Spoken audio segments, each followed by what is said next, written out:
Hello, curious minds, and welcome to Documentary for Sleep. If you're here tonight, maybe you've been thinking about time, about aging, about why our lives are long but not always easy. Or maybe you just want something calm to listen to while you drift off.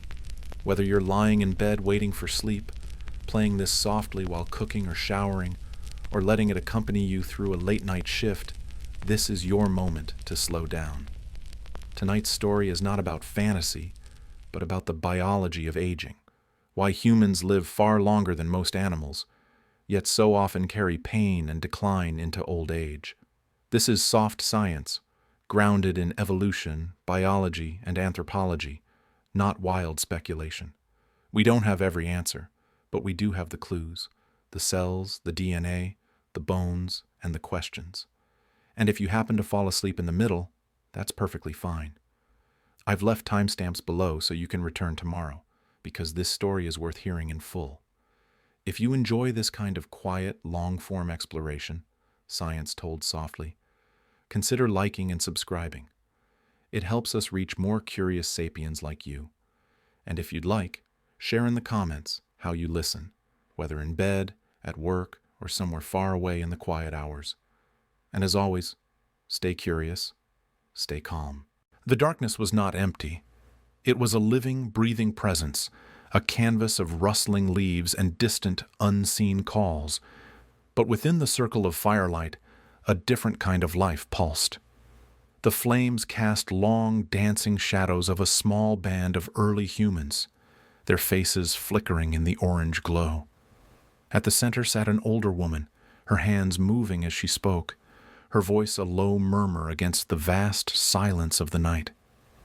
She was telling a story, not of mythical beasts, but of the river's bend and the way the gazelle herd moves at dawn. The children, wide-eyed and still, absorbed every word. She had long passed the age of bearing her own young, yet the entire band, from the strongest hunter to the smallest child, leaned into her presence. She was not a remnant. She was a resource. This was the first night fire of a new kind of society, one that had stumbled upon a profound secret, the value of a life that extends beyond mere reproduction. Biologically, this is an anomaly. In the ruthless arithmetic of evolution, an individual's purpose is often seen as fulfilled once their genes are passed on. For most species, a post-reproductive life is a brief, quiet coda. But human women are a spectacular exception, one of the very few animals to experience a definitive menopause. This was not a flaw in the design, but rather the design itself. The genes that granted longevity were not random mutations. They were selectively favored because they served a grander strategy. It was the grandmother hypothesis etched into our very DNA. A mother could ensure the survival of her own genes not just by having more children, but by ensuring the children she already had and their children survived to reproduce themselves. The older woman, free from the mortal dangers of childbirth, became a cornerstone of the family's survival, a repository of practical knowledge and a steady source of calories gathered for weaning grandchildren. The evidence is whispered to us from the deep past, not in grand monuments, but in the subtle clues of ancient lives. Archaeological finds reveal individuals who lived with healed fractures and severe arthritis, conditions they could never have survived without being cared for, fed, and protected by their kin. In the present day, studies of societies like the Hadza of Tanzania offer a living window into this ancient pact. Hadza grandmothers spend their days digging for nutritious tubers, a tough, skilled task that provides a reliable food source for their grandchildren, directly increasing the children's chances of survival. Their value was not abstract. It was measured in the weight of the food they brought back and the wisdom they imparted about the edible and the poisonous, the safe and the dangerous. They were the original librarians, the keepers of the map that guided the tribe through the seasons. In our modern world, this ancient role persists, but it has been fractured. Grandparents still babysit, still pass on stories, and still provide a crucial glue for family units. Yet, we have largely dismantled the band. The older person is too often separated from the daily rhythm of the community, their wisdom sidelined in a world that prizes newness over experience. Their role as a vital node in the social network has been replaced by a quieter, more isolated existence. The very longevity that was once a collective asset can now become a sentence to solitude, a long stretch of life disconnected from the purpose that made it evolutionarily valuable in the first place. This leads us to a painful paradox.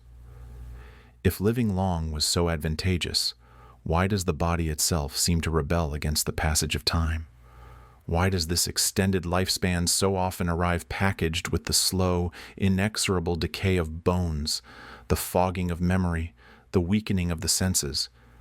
It feels like a cruel bargain. Perhaps the answer lies in the fact that evolution is not an engineer seeking perfection, but a tinkerer favoring good enough. It selected for lives long enough to see their grandchildren to maturity, but it had no reason to sculpt a body that could remain pristine for 8 or 9 decades. The aches and pains of age might simply be the biological noise beyond the range that natural selection bothered to fine-tune. We were granted the gift of extra time, but the vessel for that time was never designed for such a long journey. So, we are left with a tentative observation. Our long lives are a social invention, a cultural triumph that somehow convinced our biology to tag along. We built a world where wisdom could outweigh youthful fertility. But our bodies, forged in a different, harsher era, have not entirely received the memo. They carry the blueprint for survival, not for enduring quality. This divergence between our social needs and our biological limits forces a haunting question. If we have successfully extended the map of a human life, why does the territory itself become so much harder to navigate?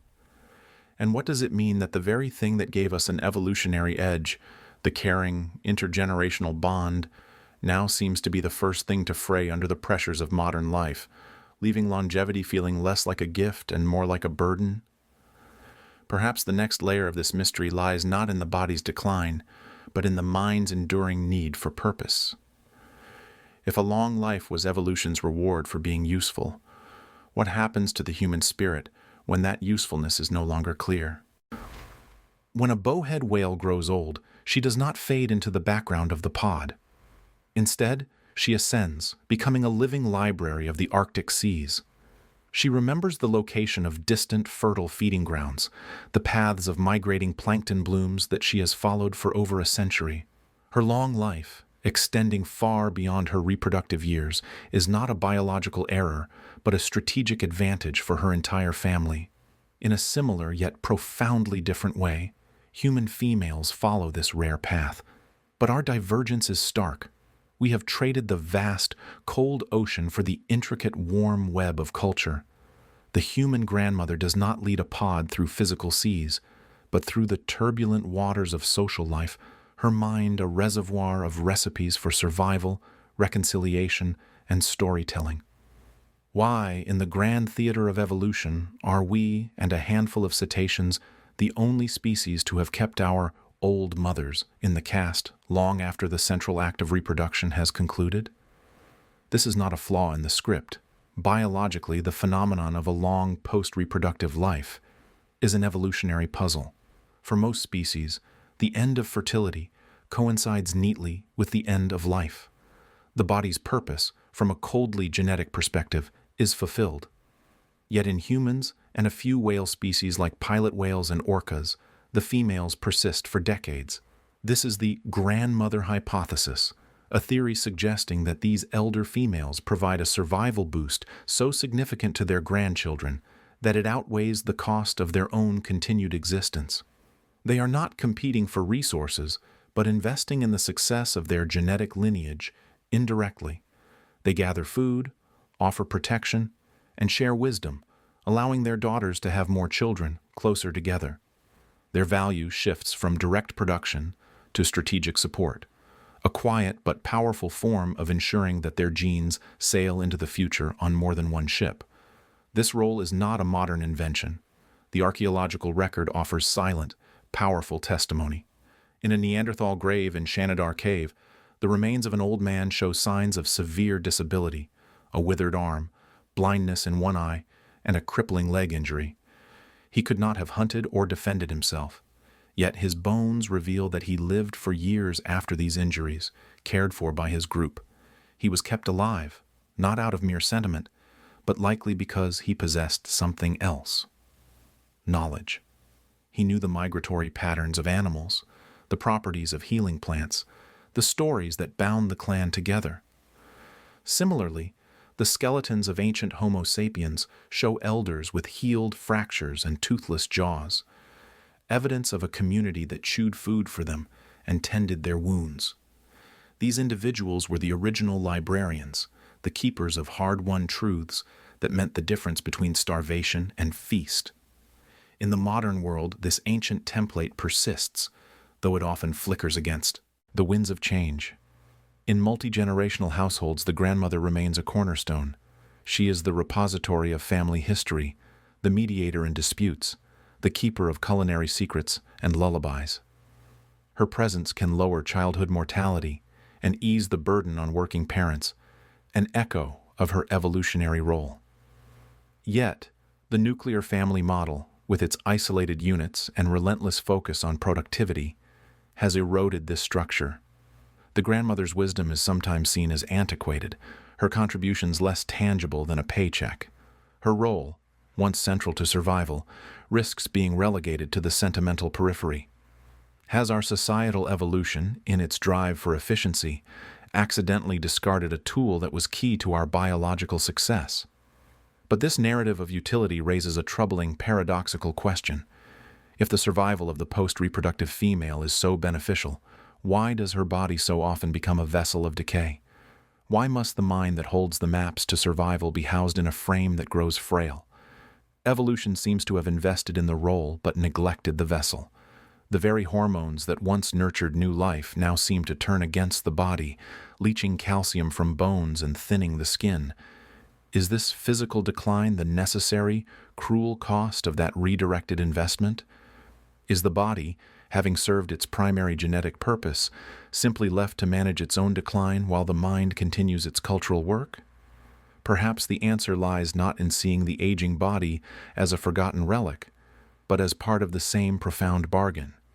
The energy required to maintain a body in peak physical condition indefinitely is immense.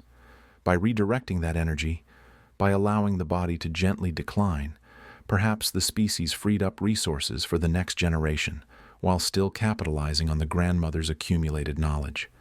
Her value was never in her strength to carry a kill, but in her wisdom to remember where to find it. The wrinkles on her face, then, are not just maps of a life lived, but the very topography of the community's survival. But if that is the case, does the profound contribution of the mind truly require the quiet suffering of the flesh? Or is this dissonance between a vibrant mind and a failing body the deepest, most unresolved paradox of our long lives? The hunting party had been tracking the kudu for hours when the sky began to bruise, a deep purple spreading from the horizon. The younger men, muscles taut and lungs burning, saw only a labyrinth of identical thorn bushes and red sand. The water skins were nearly empty. It was the eldest among them, a man whose skin was a map of a long life, who paused. He did not look at the ground for tracks, but upward, at the way the wind whispered through the dry grass, at the subtle, rain-sculpted curves of a distant granite outcrop. His voice, a soft rasp, cut through the anxious silence. "East," he said. No explanation, only a certainty forged in decades of seasons. The group turned east and, before nightfall, found the water hole. Survival, in that moment, was not a question of speed or strength, but of a memory older than any of them. This is the profound, often overlooked utility of age. In a world that worships the new, we forget that the most vital software for survival is not the fastest processor, but the one with the largest, most deeply indexed hard drive. The human brain, particularly as it matures, becomes a remarkable library of long-term information. It excels not at the rapid-fire retrieval of a factoid, but at holding complex, experiential maps. The pattern of a drought, the subtle signs of a shifting ecosystem, the story of a conflict resolved generations ago. This is a priceless asset in an environment that, despite our illusions of control, remains fundamentally unpredictable. The value of a life is not merely in its potential, but in its accumulated data, a vast internal database of cause and effect that becomes the community's insurance policy against catastrophe. We can see this principle etched into the bones of history. Consider the Aakung people of the Kalahari, among whom anthropologists observed a fascinating survival strategy. The knowledge of where to find dormant tubers hidden deep beneath the parched earth during a long, dry season was not the domain of the swiftest hunter. It resided with the post-reproductive women, the grandmothers. Their memory of the land, stretching back 60 or 70 years, provided a nutritional safety net for the entire group. Their decisions on when to break camp, which migratory route to follow, or how to mediate a dispute were not arbitrary. They were living algorithms processing a lifetime of environmental and social data. The elder was not a passive relic, but the tribe's strategic compass. And what of our modern tribes? In the boardrooms, the family councils, the community organizations, the role of the elder as an advisor persists, a faint echo of this ancient necessity. They are the keepers of institutional memory, the ones who can say, "We tried that in the 80s, and here's why it failed." They provide ballast against the frenetic waves of short-term trends. Yet, there is a deep and growing tension. In a culture that idolizes speed, disruption, and the shiny allure of youth, this deep, slow knowledge is increasingly framed as obsolete. The elder is often sidelined, their insights dismissed as nostalgia, their physical pace seen as a metaphor for their mental relevance. We have created a society that still needs the map, but has little patience for the cartographer. This leads us to a central, uncomfortable paradox. If the aged are such a valuable repository of survival knowledge, why does the body that houses this library seem to turn against itself? Why does evolution, that ruthless editor, permit the very decay that makes it harder for this wisdom to be shared? The weakening bones, the fading senses, the slow creep of frailty, these feel like a cruel joke, a magnificent mind trapped in a failing vessel. Does this physical decline, this undeniable burden, ultimately invalidate the value of the knowledge it holds? Is the wisdom of experience rendered moot when the body can no longer act upon it? Perhaps the question is not whether the wisdom has value, but what we lose when we structure a world that can no longer access it. When we prize the sprint over the marathon, the immediate tweet over the layered story, we sever our connection to the deep time that has always guided us. We are left with immense power and startlingly little direction. The final unsettling thought is this: we have engineered a reality where the very people who hold the keys to navigating complexity are often the first to be left behind. What does it mean for a species to possess a cumulative culture if it systematically devalues the cumulative lives that are its foundation? Imagine a key forged in the crucible of our deep past. It is a master key, capable of unlocking the vibrant energy and robust defenses of youth, allowing our ancestors to thrive, to procreate, to conquer the challenges of a harsh world. This key is a gene. And now, imagine that same key, generations later, turning in a different lock. It no longer opens a door to vitality, but to a silent, creeping decay, a fog of forgotten memories, a slow stiffening of the joints, the unchecked growth of cells. The key is the same. The lock is simply age. This is not a design flaw, but a brutal, elegant transaction written into our very blueprint. Longevity, it seems, is never free. The story of this genetic bargain is told by a principle known as antagonistic pleiotropy. It is a term of clinical precision, yet it describes a deeply human paradox. Antagonistic implies a conflict, a tug of war. Pleiotropy means a single actor playing multiple roles. Put simply, it is the idea that a single gene can have two faces, one beneficial, one detrimental, its influence shifting with the passage of time. A gene that in our youth promotes fierce inflammation to swiftly wall off infection and repair tissue is a lifesaver. It is the body's rapid response team, a biological fire brigade that ensures survival long enough to pass that very gene to the next generation. But let that same inflammatory tendency simmer for decades. The fire brigade never fully stands down. Its constant, low-grade presence begins to damage the neighborhood it once protected. It corrodes arterial walls, fuels the growth of cancers, and creates the toxic environment in which neurodegenerative diseases like Alzheimer's take root. The very mechanism that ensured our survival becomes the agent of our decline. Is the body, then, a masterpiece of short-term engineering built with components that were never stress-tested for the long haul? To understand why such a seemingly flawed system persists, we must step away from the microscope and into the dust of ancient hominid footprints. For the vast majority of human history, life was a precarious affair. The world was a gauntlet of predators, famine, and infection. The average life expectancy might have been low, but this statistic is misleading. It was not that people were withered and old by 30. It was that childhood mortality was so devastatingly high. If you survived your first few years, you could live a full, vigorous life, but rarely one that stretched into your 8th or 9th decade. The hard truth is that for over 99% of our evolutionary history, there was no such thing as a post-reproductive population of significant size. The selective pressure of evolution, the ruthless editor of our genome, is overwhelmingly concerned with reproductive fitness. Does this gene help an individual survive to sexual maturity, find a mate, and raise offspring?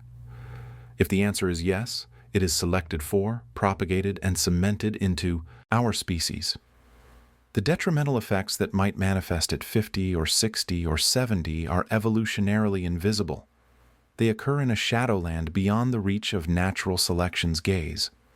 The genes for a strong inflammatory immune system were a winning ticket in the lottery of life, a lottery where the drawing was almost always held before middle age.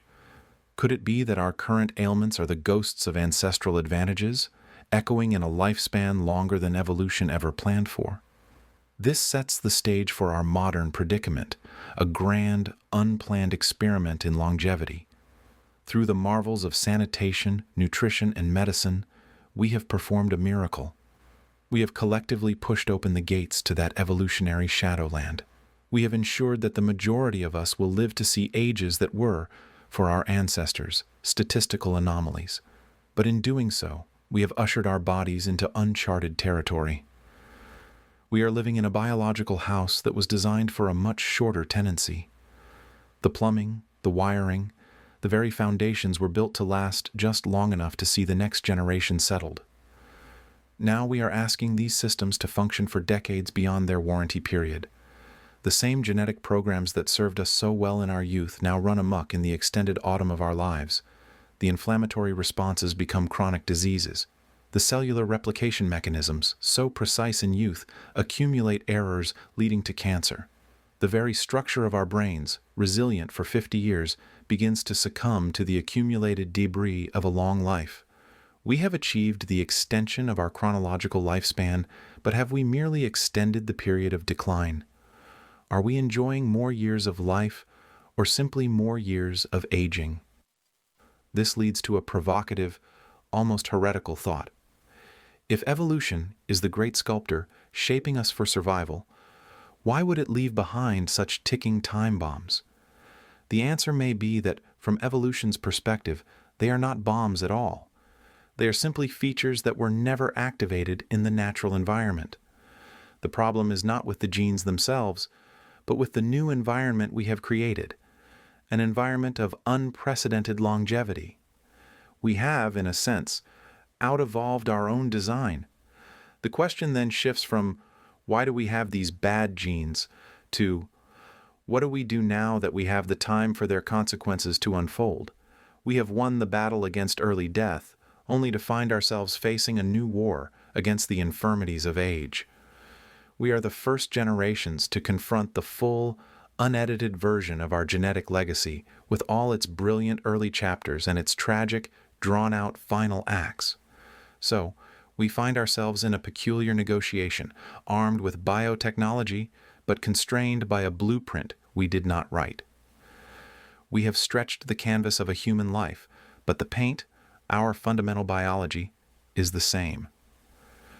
We are attempting to live a 70-year life in a body that was optimized for 40. This is not a failure of our genes, but a testament to our success in circumventing the harsh conditions that kept them in check.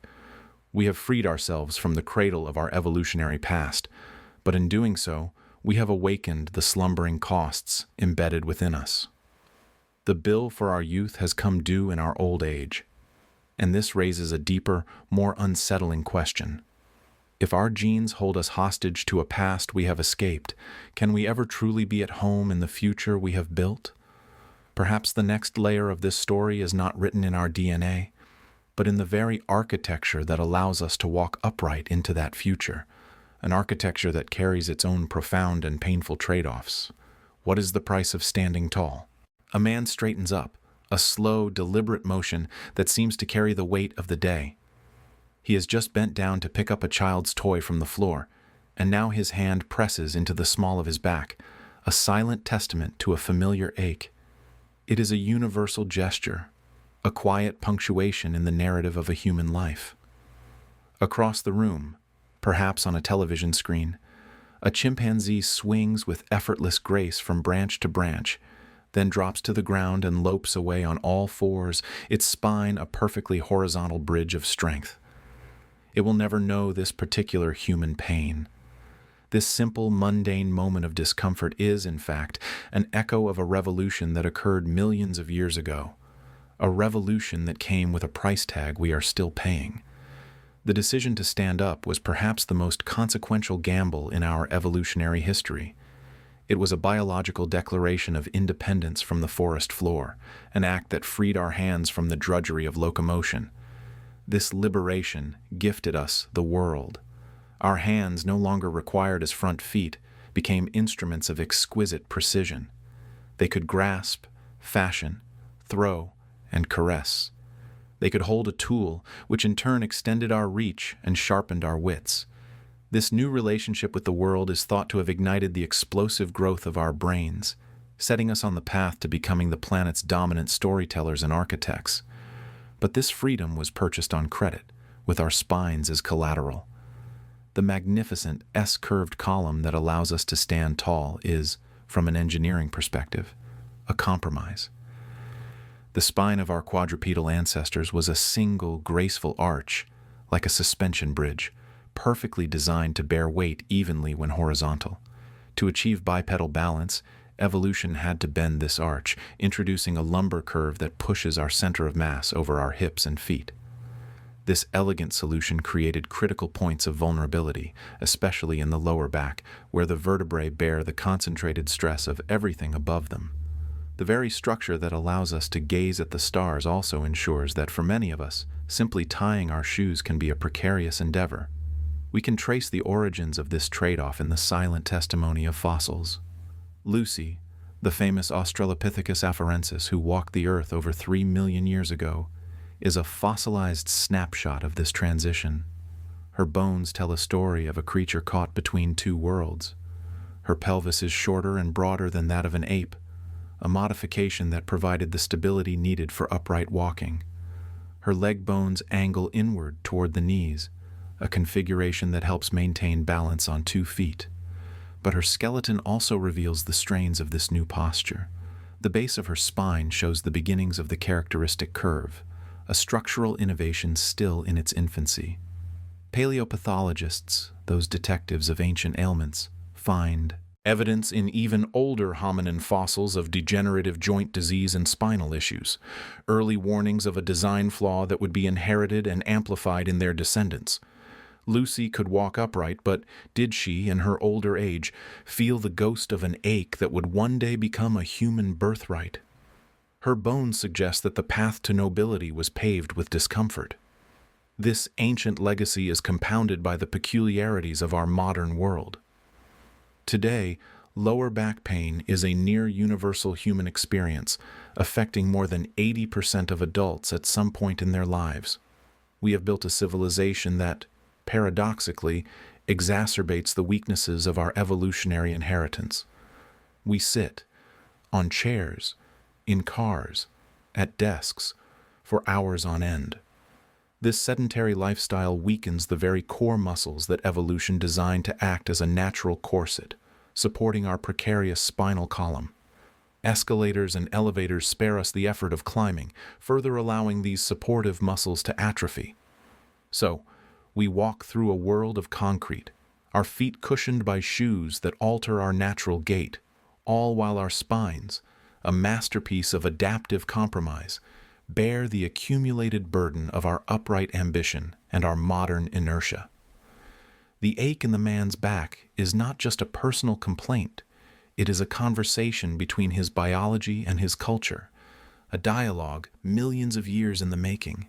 So, if walking on 2 feet was such a brilliant evolutionary advantage, why has it condemned billions to a lifetime of chronic pain? This is the central paradox of our posture. The answer may lie in the ruthless calculus of natural selection, which favors traits that ensure survival and reproduction, not necessarily comfort in old age. An individual who could walk upright, see over the tall grass for predators or prey, and carry tools and food back to a family group would have a significant advantage. That this same posture might lead to debilitating pain decades later, long after the genes have been passed on, is of little consequence to evolution. The advantage was immediate and powerful. The cost is deferred, a bill that comes due in the twilight of life. Our bodies are not perfectly engineered machines. They are patchworks of solutions, each one creating new problems even as it solves old ones. The straight spine was a problem. The curved spine was a solution that created the problem of pain. We are the heirs to that brilliant, flawed fix. Is the balance we achieve by standing upright, then merely a temporary state, a fleeting moment of grace in the long arc of a life, before the architecture that enables it begins to succumb to the very forces it was designed to overcome? The man's hand on his back is a quiet acknowledgement of this debt. He stands tall, a testament to an evolutionary triumph, yet in that simple gesture of discomfort, he feels the weight of a deep-time bargain. And if this is the price of standing tall, what of the foundation upon which we stand? What happens when the feet that were once designed for gripping branches are forced to carry the entire weight of our ambitious, aching bodies across thousands of kilometers of hard, unyielding ground? The orthopedic surgeon holds the X-ray to the light, a ghostly map of a modern human foot. The arch is flattened, the alignment skewed, the heel bone worn smooth from a lifetime of impact.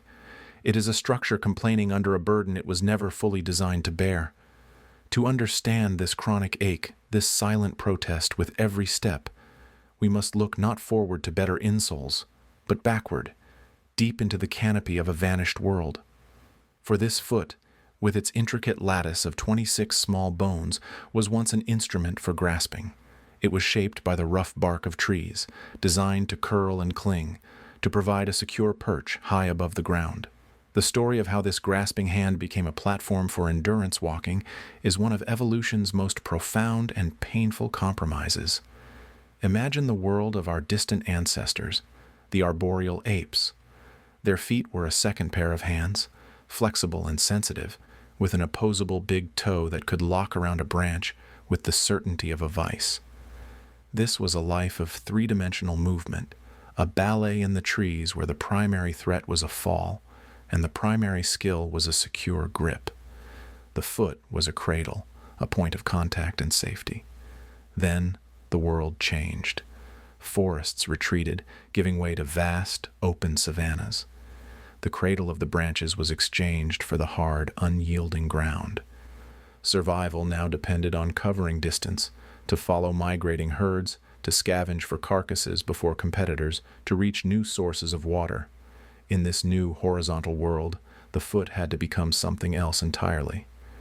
It was a moment of evolutionary improvisation, a rapid and imperfect repurposing.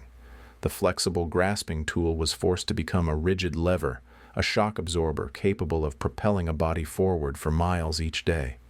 This was not a clean, elegant redesign from the ground up, but a patchwork solution. The 26 bones, once allowing for a multitude of subtle movements for gripping, were now locked together by ligaments into a single, stout unit.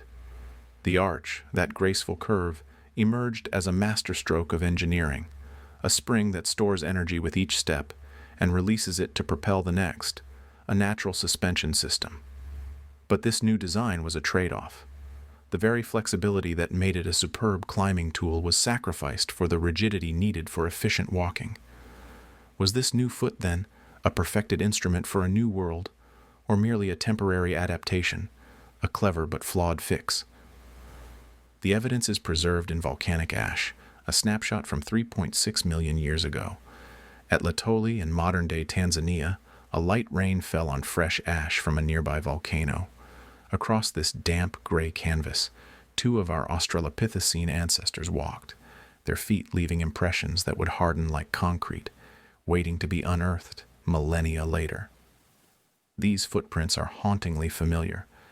They show a heel strike, a push-off from the big toe, the unmistakable gait of a biped. Yet, to a trained eye, they also whisper of an arboreal past. The foot that made them was still caught between two worlds. It lacked the pronounced, springy arch of the modern human. The toes were likely longer, more splayed, hinting at a retained ability to grip. This was a foot that walked the earth, but whose blueprint still belonged in part to the trees. It was a hybrid, a testament to a species in transition. They were walking, yes, but were they, in some deep anatomical memory, still reaching for a branch that was no longer there? Their journey was beginning, but the destination, a foot fully reconciled to the ground, was still millions of years away. Fast forward to our present day, to the world of rigid-soled shoes, flat concrete pavements, and sedentary lifestyles. We have built an environment that is, in many ways, the antithesis of the varied, textured landscapes that shaped our feet. The modern human foot is a prisoner of its own success. It allowed us to conquer the globe, but now it is suffocating in the very civilization it helped to create. The soft, supportive shoes that promise comfort often weaken the intricate musculature of the foot. The unvarying flatness of our sidewalks and floors denies the foot the uneven terrain it evolved to navigate, terrain that would naturally strengthen it and maintain its range of motion. Is it any wonder, then, that podiatrists' offices are filled with patients suffering from plantar fasciitis, fallen arches, and neuromas? These are not simply random ailments. They are the cries of an ancient design pushed beyond its limits. The foot that was jury-rigged for walking is now breaking down under the combined pressures of longevity and a sterile environment. We are asking this relic of our arboreal past to carry us for 8 or 9 decades on surfaces its creators never could have imagined. The pain in our heels, the ache in our arches, is this the voice of our evolutionary history, a whispered reminder of the trees we left behind? This narrative, however, leads to a puzzling contradiction. If the human foot evolved specifically for endurance walking, a trait that gave us such a supreme advantage, why does it so frequently fail us precisely when we need it most? In our later years, when mobility is synonymous with independence and quality of life, evolution, we are told, selects for traits that enhance survival and reproduction. An individual who could walk far would presumably live long enough to raise offspring, passing on their good walking genes. So why would evolution design a foot that deteriorates so reliably, causing such profound suffering in the post-reproductive phase of life? This paradox suggests that our feet were never perfected for a long, pain-free life. They were merely made good enough to walk far enough to survive, to reproduce, and to ensure the survival of young children. What happened after that, it seems, was of little concern to the blind forces of natural selection.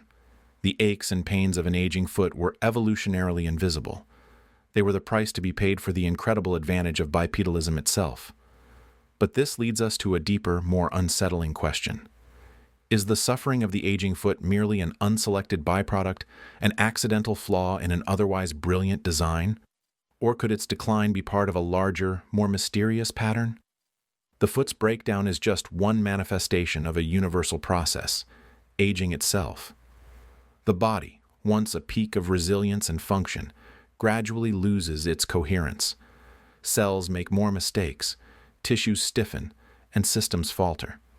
We have long viewed this decay as a simple wearing out, an inevitable accumulation of damage, like a machine grinding down from use. But what if we have been looking at it backwards? What if the pain in every step of old age is not just an accident of our evolutionary past, but a subtle clue pointing toward a more profound truth about life itself? Could it be that the foot's painful journey is a microcosm of a predetermined destiny written into our very genes? This forces us to confront a possibility that challenges the very core of how we see our biology. Is aging simply a random breakdown, a chaotic accident of time? Or is it, in fact, a carefully orchestrated strategy? Consider the salmon, driven by an ancient map etched into its genes. It spends years navigating the open ocean, a silver bullet of muscle and instinct, only to answer a final, irresistible call upstream. It fights currents, leaps waterfalls, and upon spawning, its body undergoes a rapid, dramatic shutdown. Its systems fail, not from disease or decay, but from a swift, pre-programmed conclusion. Its life is a complete sentence, ending with a period. Then, consider us. A human life in the 21st century is less a period and more an ellipsis, often followed by a long, slow, and sometimes painful footnote. We accumulate decades, our bodies becoming living archives of our experiences, but the archive itself begins to crumble. The pages yellow, the bindings crack. We don't conclude, we fade. This stark contrast forces a question that lies at the very heart of our biological existence. Is aging a flaw in the system? A slow-motion accident of existence? Or is it in some paradoxical way a strategy? The search for an answer begins deep within our cells, in the silent, microscopic drama of our DNA. One school of thought, viewing life through the cold, pragmatic lens of evolution, suggests aging is not a bug, but a feature. It is a biological program, a deliberate act of scheduled obsolescence designed to clear the stage for the next generation. The genes, the immortal replicators as Richard Dawkins might call them, are the true players in this game. Our bodies are merely temporary vehicles, sophisticated machines built to ensure the gene's passage into the future. Once the primary task of reproduction and early-stage nurturing is complete, the vehicle's warranty expires. From this perspective, aging and death are not failures, but a sophisticated strategy to prevent overcrowding, reduce competition for resources, and ensure genetic novelty. It is a cruel, efficient calculus for the greater good of the gene pool. The individual is sacrificed for the lineage. Yet another faction of biologists counters this with a more chaotic, less intentional explanation. They see aging not as a program, but as a cumulative accident. They point to the myriad of tiny, inevitable errors that plague a complex system over time. Our DNA accumulates copying mistakes with each cell division, like a photocopy of a photocopy, gradually losing fidelity. Telomeres, the protective caps on our chromosomes, shorten with each replication, until finally, the cell can no longer divide and enters a state of senescence, becoming a biological zombie that clogs up the works. Free radicals, the corrosive byproducts of our own metabolism, randomly damage cellular machinery. In this view, there is no grand design, only the relentless tug of entropy, the universal slide from order to disorder. We are not programmed to die, we simply wear out. We are complex structures fighting a losing battle against the fundamental laws of physics. If we could dig into the earth and read the story, written in ancient bones, what would they tell us about this supposed program or this inevitable decay? The archaeological record offers a humbling perspective. For the vast majority of human history, life was a fragile, fleeting thing. Examination of prehistoric skeletons reveals a stark truth. It was a rarity for an individual to live beyond 40 or 50 years. Predation, infection, famine, and injury were the great reapers. In such a world, the slow, creeping process of aging as we know it today had little time to manifest its full, debilitating potential. If aging is a biological program meant to cull the herd, it was a program that rarely needed to run. Most individuals were culled long before the scheduled shutdown. This historical reality complicates the strategy argument. What is the evolutionary purpose of a mechanism that, for most of our species' existence, was largely irrelevant? Was aging simply a ghost in the machine, a latent process waiting for us to conquer all other causes of death before it could step into the spotlight? And conquer them we have.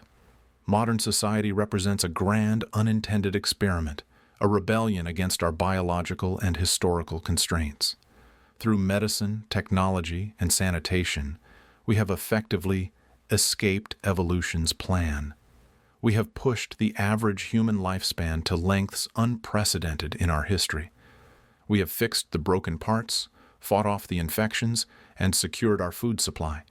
But in doing so, we have unveiled aging in its pure, unadulterated form. We have given the cumulative accidents time to accumulate, and the hypothetical biological program the space to execute. The result is a new, prolonged phase of life that evolution never prepared us for. Our bodies, honed for survival and reproduction in a harsh world, are now asked to persist for decades beyond their apparent design specifications. We have succeeded in prolonging life, but we have not yet learned how to prolong vitality. We have extended the sentence, but we are still struggling with the grammar of its final chapters. This leads us to a profound paradox. If aging is merely a random, cumulative accident, why does it follow such a predictable, almost rhythmic pattern across our species? Why do our eyes typically weaken at a certain age, our skin lose its elasticity, our cognitive faculties slow in a recognizable sequence? Accidents are, by nature, chaotic, yet aging unfolds with a strange, terrible consistency.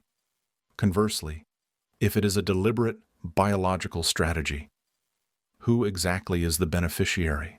The species? The gene pool? These are abstract concepts.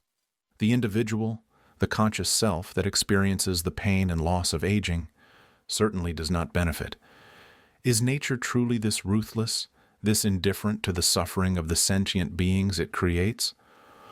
Or are we asking the wrong question entirely, imposing a framework of intention and accident on a process that operates by a different set of rules altogether? Perhaps understanding the nature of aging is the key to understanding our own modern predicament. By labeling it one thing or the other, we dictate our response. If it is an accident, then it is a problem to be solved, a disease to be cured. If it is a strategy, then interfering with it is to rebel against the fundamental order of life itself. But maybe the truth is more nuanced. Maybe aging is both, a shadow cast by the very processes that give us life, the inevitable trade-off for the complexity that allows for consciousness. To see it as a pure flaw is to deny our biological heritage. To see it as a pure strategy is to accept a fatalism that stifles innovation. So we are left with a deeper, more intimate question, one that bridges the gap between the salmon's swift end and our own protracted decline. Why do so many animals die quickly and cleanly, while humans seem to die so slowly? The salmon's death is a final dramatic act in service of reproduction. A mouse, living its brief, frantic life, rarely develops the chronic diseases of aging like cancer or Alzheimer's. It simply runs out of time.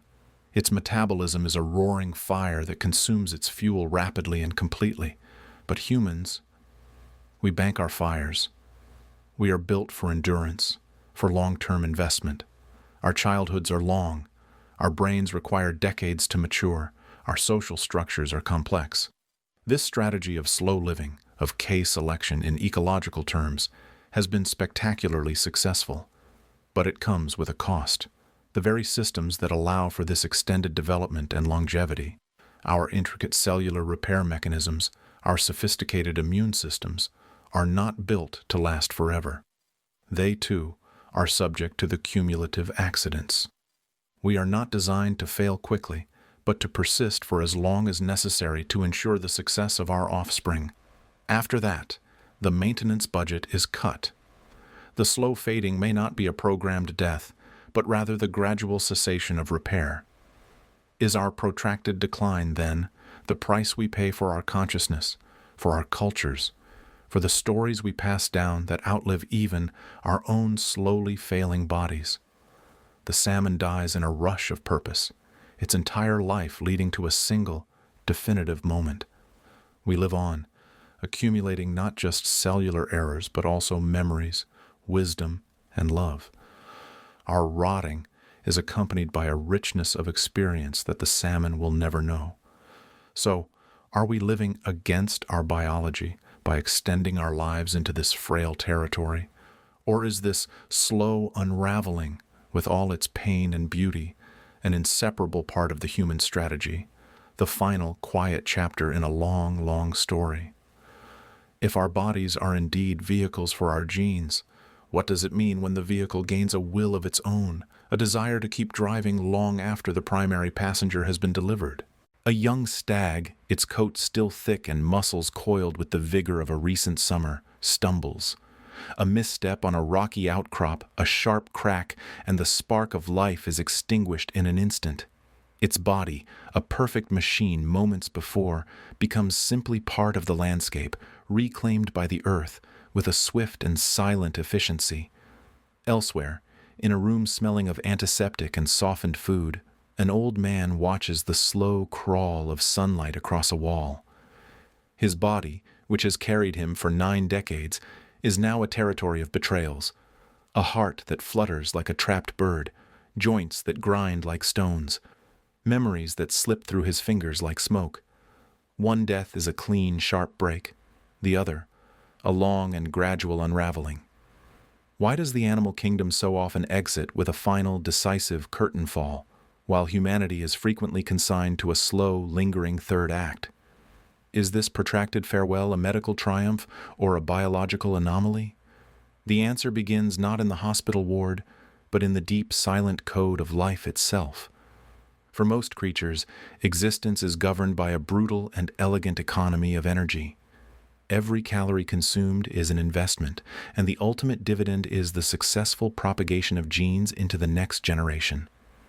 Once an individual passes its prime reproductive years, the cold calculus of evolution begins to withdraw its support. There is no biological incentive to maintain a body in peak condition for decades beyond its fertile period. This is the programmed tidy death. A wild animal that can no longer hunt effectively, flee from predators, or compete for mates becomes a drain on the group's resources and a liability. Its systems are not designed for long-term maintenance. When the decline begins, it is often swift, a failure of the immune system leading to a swift infection, a weakening of the senses leading to a fatal encounter. There is no drawn-out period of senescence, no decade-long negotiation with frailty. The body, having served its primary purpose, is decommissioned with a startling rapidity. The end is not a process of rotting from within, but a swift power down. The stag does not die of old age. It dies because being old makes it vulnerable to the immediate causes of death that have always been waiting. Is this harsh efficiency not, in its own way, a form of mercy? If we could dig into the earth and read the stories written in bone and stone, we would find a similar narrative for our own species, for most of our history. The fossil record and studies of contemporary hunter-gatherer societies paint a picture starkly different from our modern reality. The average lifespan might have been short, but this is a statistic heavily skewed by high infant and childhood mortality.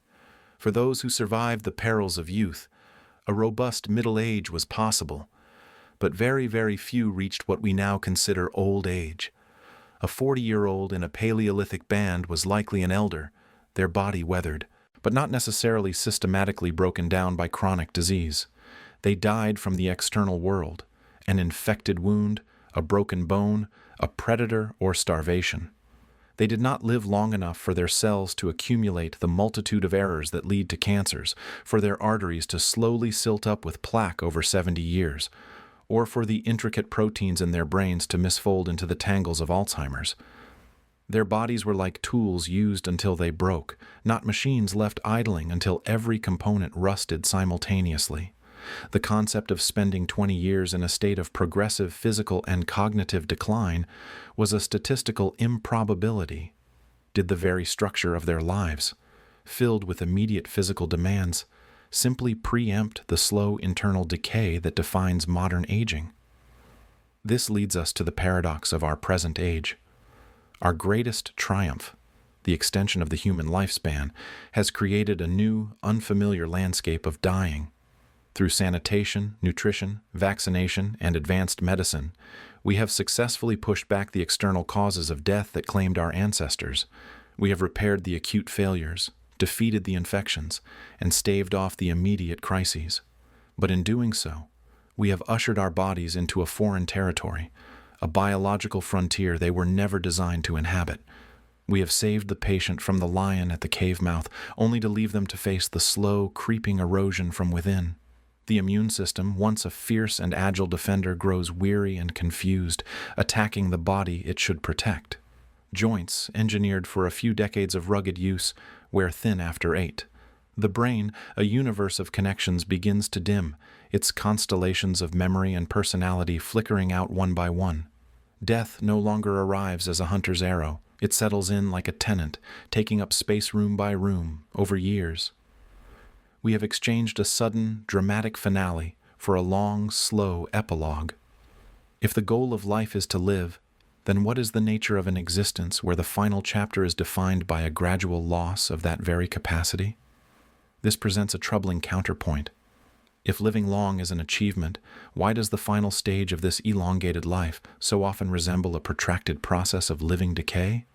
We celebrate the centenarian, but we often turn a blind eye to the price of that century. The extra years gifted by modern science are not always years of vitality. They can be years of managed decline, a delicate balancing act of medications and interventions aimed at propping up systems that are fundamentally failing. The body becomes a collection of specialized problems, a cardiac issue here, an orthopedic problem there, a neurological decline elsewhere, each managed in isolation while the whole slowly loses its coherence. This is not the natural death of the animal world, clean and quick. It is a manufactured longevity, a stretching of the biological fabric until it becomes thin and translucent. Is this extended twilight a gift of time, or a sentence to endure the gradual dismantling of the self? Are we, in our quest to conquer death, merely forcing ourselves to become intimately acquainted with its every minute mechanism? Perhaps the core of the issue lies not in the fact of our extended decline, but in the vessel we are asking to endure it. Our bodies are not infinitely perfectible machines. They are the product of millions of years of evolution, optimized for survival and reproduction in a world of immediate threats, not for indefinite maintenance. The very organs that sustain us have a limited warranty, written in a language we are only beginning to decipher. Consider the humble act of breathing, the most fundamental rhythm of life. Our lungs, those delicate spongy forests of alveoli, were not engineered for a 90-year journey. They were designed by the pressures of evolution for a lifespan perhaps half that long. For our ancestors, reaching 40 was an accomplishment. The lungs needed only to be robust enough to power a body through decades of physical exertion, to outrun dangers and pursue prey. The cumulative damage from a lifetime of inhaling dust, smoke, and microbes was negligible because the lifetime itself was shorter. But today, we ask these same structures to perform their delicate dance of oxygen exchange for 8, 9, even 10 decades. The tissues grow stiff, the air sacs lose their elasticity, and the constant gentle abrasion of billions of breaths takes its toll. We are, in a sense, asking a tool designed for a specific, finite task to perform far beyond its intended capacity. The lungs, in their quiet, persistent labor, become a metaphor for the entire aging body, a masterpiece of biological engineering, yet one operating on a timeline it was never meant to see. If the very air we depend on passes through a system straining under the weight of years we were never meant to have, what does that say about the foundation of our prolonged existence? The old man walks with a ghost on a leash, a clear plastic tube trailing from his nostrils to a small wheeled canister of oxygen. Each step is a negotiation, each breath a conscious effort to draw a substance that should be as free as air into lungs that can no longer comply. They are tired. They have been working for 80 years, a span of time they were never meant to see. One cannot help but imagine the lungs of a hunter on the Pleistocene savanna, expanding with a powerful, effortless rhythm, fueling a body built for pursuit and flight, a body that was statistically unlikely to see its 40th spring. This is the quiet paradox of our longevity. We have stretched the fabric of a human life far beyond its original weave, and some threads, like the delicate tapestry of the lungs, are beginning to fray. Biologically, the lung is a masterpiece of minimalist architecture. It is not a muscle, but a passive, spongy expanse of some 300 million alveoli, microscopic, balloon-like air sacs where the vital exchange of oxygen for carbon dioxide occurs. If laid flat, this internal landscape would cover a tennis court. For the first 2 decades of life, this system is a model of efficiency, growing and adapting to the demands placed upon it. But the design has a planned obsolescence. Around the age of 25, the peak of its function is reached, and a slow, imperceptible decline begins. The lungs, unlike the skin or the liver, have a remarkably limited capacity for regeneration. The cells lining the alveoli slowly lose their elasticity. The intricate web of capillaries that embraces each air sac begins to thin and retreat, like a river delta slowly drying under a relentless sun. The connective tissue that gives the lung its springy resilience starts to stiffen, a process called fibrosis. It is a gradual closing of the frontier, a silent internal desertification. The body, in its ancient wisdom, was not programmed to maintain this exquisite, fragile exchange for 8 or 9 decades. Why invest in a fortress meant to stand for a century when the siege was almost always over in 30? The archaeological record offers a silent, profound testament to this biological truth. In the skeletal remains of our ancestors, we find evidence of trauma, broken bones that have healed, the wear and tear of a physically demanding life. But we find almost no trace of the chronic, degenerative lung diseases that plague modern humanity. There are no prehistoric skeletons showing the telltale signs of advanced emphysema or chronic bronchitis. The simple, brutal reason is that few lived long enough for these conditions to manifest. The insults that lead to chronic obstructive pulmonary disease, COPD, the cumulative damage from smoke, dust, and infection, require time to accumulate, a luxury our ancestors rarely possessed. Their lungs, perfectly adequate for a shorter, more intense existence, were retired before their fundamental flaws could become a primary cause of suffering. Is the absence of disease in the fossil record a sign of robust health, or merely a signature of a life cut short before its vulnerabilities could be fully exposed? Modern society, in gifting us these extra decades, has also introduced new assaults that our antique respiratory systems are ill-equipped to handle. The very air in our cities carries a fine particulate burden unknown to the ancient world. The habit of smoking tobacco delivers a concentrated, daily onslaught of toxins that accelerates the natural aging process of the lung exponentially. Our sedentary lifestyles mean we rarely call upon the full capacity of our respiratory system, allowing it to atrophy from disuse even as it decays from age. The result is that COPD and respiratory failure have become leading causes of death and disability in the elderly. The machine is being forced to run long past its warranty period, and it is breaking down under the strain of a world it was never designed for.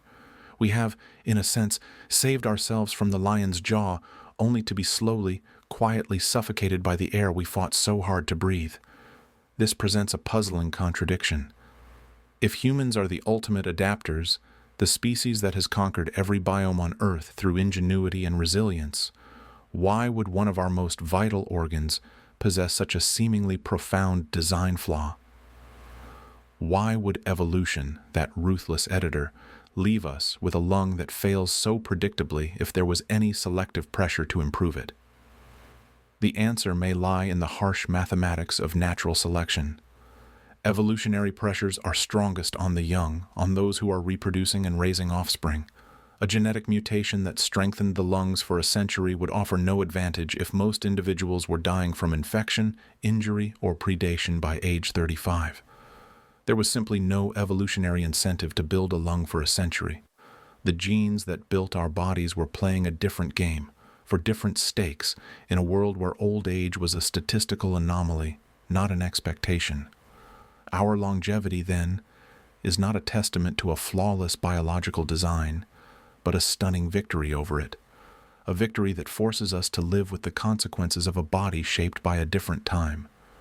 So we find ourselves in a strange victory. We have cheated the historical odds, pushing the average human lifespan to lengths that would have been unimaginable to our ancestors. Yet this triumph is shadowed by a biological truth. The extension of life is not the same as the extension of health. For the lungs, this extra time is not a gift, but a test of endurance, a forced march beyond the intended finish line. We have outlived our own blueprint. And if this is the price of our years, a gradual fading of the breath that animates us, what does it mean that our greatest achievement forces us to confront the fundamental limits of our flesh? Is the slow, laborious breath of the old man not just a sign of aging, but a whisper from our deep past, a reminder of a time when the finish line was much, much closer? And if the air that sustains us becomes a slow challenge, what of the light that guides us? As the world outside grows softer, blurred at the edges, we are forced to turn a questioning gaze inward. When the very windows to the soul begin to cloud over, is it a flaw in their making, or simply the accumulated cost of all they have been asked to see? An old man sits in his favorite armchair, 3 different pairs of glasses arranged on the side table, one for reading the fine print of a novel, another for gazing out the window at the distant trees, a third for the middle distance of the room itself. His day is a constant, quiet negotiation with focus. Across the continent, in a high, thin air current, an eagle of advanced age, its feathers perhaps less pristine than in its youth, spots the faintest tremor in the grass 100 feet below. It folds its wings and drops, a calculated, lethal descent. Its vision, the very instrument of its survival, remains undimmed to the end. Why must one creature trade clarity for longevity, while the other seems to hold both in its talons until the final moment?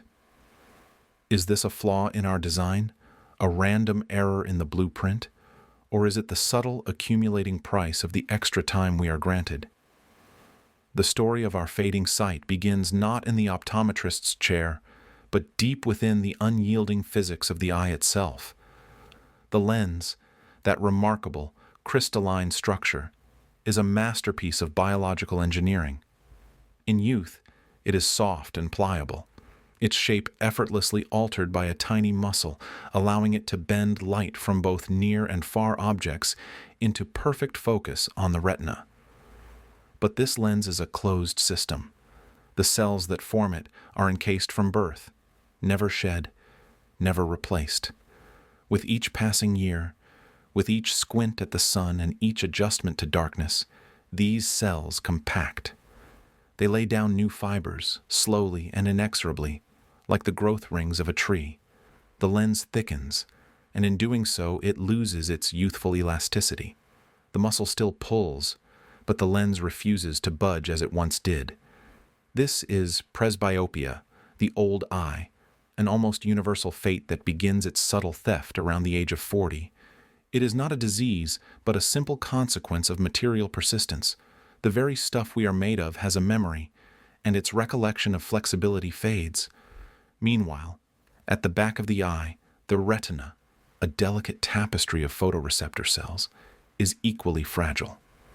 These cells, the rods for dim light and the cones for color and sharpness, are not regenerated in any meaningful way. They are a finite resource, slowly degraded by a lifetime of light, both nourishing and toxic. The macula, the tiny central region responsible for our sharpest vision, is particularly vulnerable. Over decades, metabolic debris accumulates. Blood vessels may weaken and leak, leading to age-related macular degeneration, a blurring or blind spot at the very center of our world. The eye, this exquisite optical instrument, is built from materials that were never intended to last a century. Is clarity, then, a quality that belongs only to the young, a temporary gift revoked by the very passage of time that grants us wisdom? To understand if this is a design flaw, we must ask, what was the original design specification? The archaeological record offers a silent but telling testimony. Studies of ancient skeletons, from hunter-gatherers to early farmers, reveal a striking fact. Their eye sockets, the shape of their skulls, suggest a prevalence of far-sightedness and a remarkable lack of the myopia that plagues the modern world. Their lives depended on a different kind of sight. For the hunter, it was the ability to spot the slight movement of prey on a vast, shimmering horizon. For the forager, it was discerning the specific shape of an edible root among 1,000 similar leaves. Their visual world was one of immense distances and natural light. Crucially, however, the human lifespan in those eras was often brutally short. A person who survived childhood diseases and the perils of the wild might live into their 40s or 50s, precisely the time when presbyopia begins its gentle encroachment. But the more severe degradations, cataracts that cloud the entire lens, advanced macular degeneration, require more time to develop. They were statistical rarities, conditions that simply did not have the decades needed to manifest fully. The human eye, it seems, was exquisitely calibrated for a sprint, not a marathon. It was optimized for peak performance during the reproductive and provisioning years, with an assumed warranty that expired around the time the next generation could take over. Does a flaw exist if the machine outlives its intended service life by double or triple? We, however, live in that extended warranty period, and we have subjected our ancient visual system to an environment it could never have anticipated. The modern world is a gauntlet of unnatural demands. We spend our days staring at glowing rectangles held just inches from our faces, a task that forces our already stiffening lenses into a constant state of near focus. Our eyes, designed to sweep across vast landscapes, are instead pinned to a small, bright field. We live indoors, bathed in artificial light that is a poor substitute for the full spectrum of the sun. Light which seems to play a crucial role in regulating the growth of the eyeball during childhood and perhaps in maintaining its health in adulthood. We blink less, we strain more. This constant close-up work, this visual diet of pixels instead of panoramas, does not just cause temporary fatigue. It appears to accelerate the very aging processes that were once slow and gradual. We are asking our Paleolithic eyes to function like high-resolution scanners in a digital age, and they are protesting. The early blur we experience is not merely the fault of time, it is the symptom of a profound mismatch. Have we, in our quest to reshape the world for our comfort, inadvertently created a habitat that hastens the obsolescence of our own senses? This leads to a more philosophical discomfort. If the eyes are, as the poets say, the windows to the soul, why are these windows so prone to fogging? Is it a manufacturing defect in the architecture of the self? Or have we, the occupants, simply failed to maintain the view? The eagle's eye remains sharp because the eagle's life depends on it, absolutely and without exception. A blurry-eyed eagle is a dead eagle. There is no room for error, and thus evolution has honed its visual apparatus to be supremely resilient. For humans, survival became increasingly decoupled from perfect individual acuity. We used our brains to create tools, communities, and knowledge systems that could compensate for a weakening body. Glasses are a triumph of culture over biology, but this very triumph might mask a deeper truth. By correcting the symptom so effectively, have we allowed the underlying vulnerability to persist, even compound across generations? We have outsourced the perfection of our sight to external technology, freeing our biology from the ruthless editing of natural selection. Is the fading of our innate vision, then, not a flaw, but the cost of our intelligence, the price of a safety net that allows for imperfections that would have been fatal in a wilder state? So, we are left with a body that lasts longer, but senses that were not issued for the full duration. We are granted decades of extra life, yet we are forced to watch those years unfold through a lens that gradually loses its resolution. The world grows richer with our experiences, but the picture becomes softer, the colors less vivid, the edges blurred. We have extended the runtime of the human show, but the projectors in our heads are the original models, flickering with age. This is not a failure of the design, perhaps, but a consequence of a success that evolution never planned for.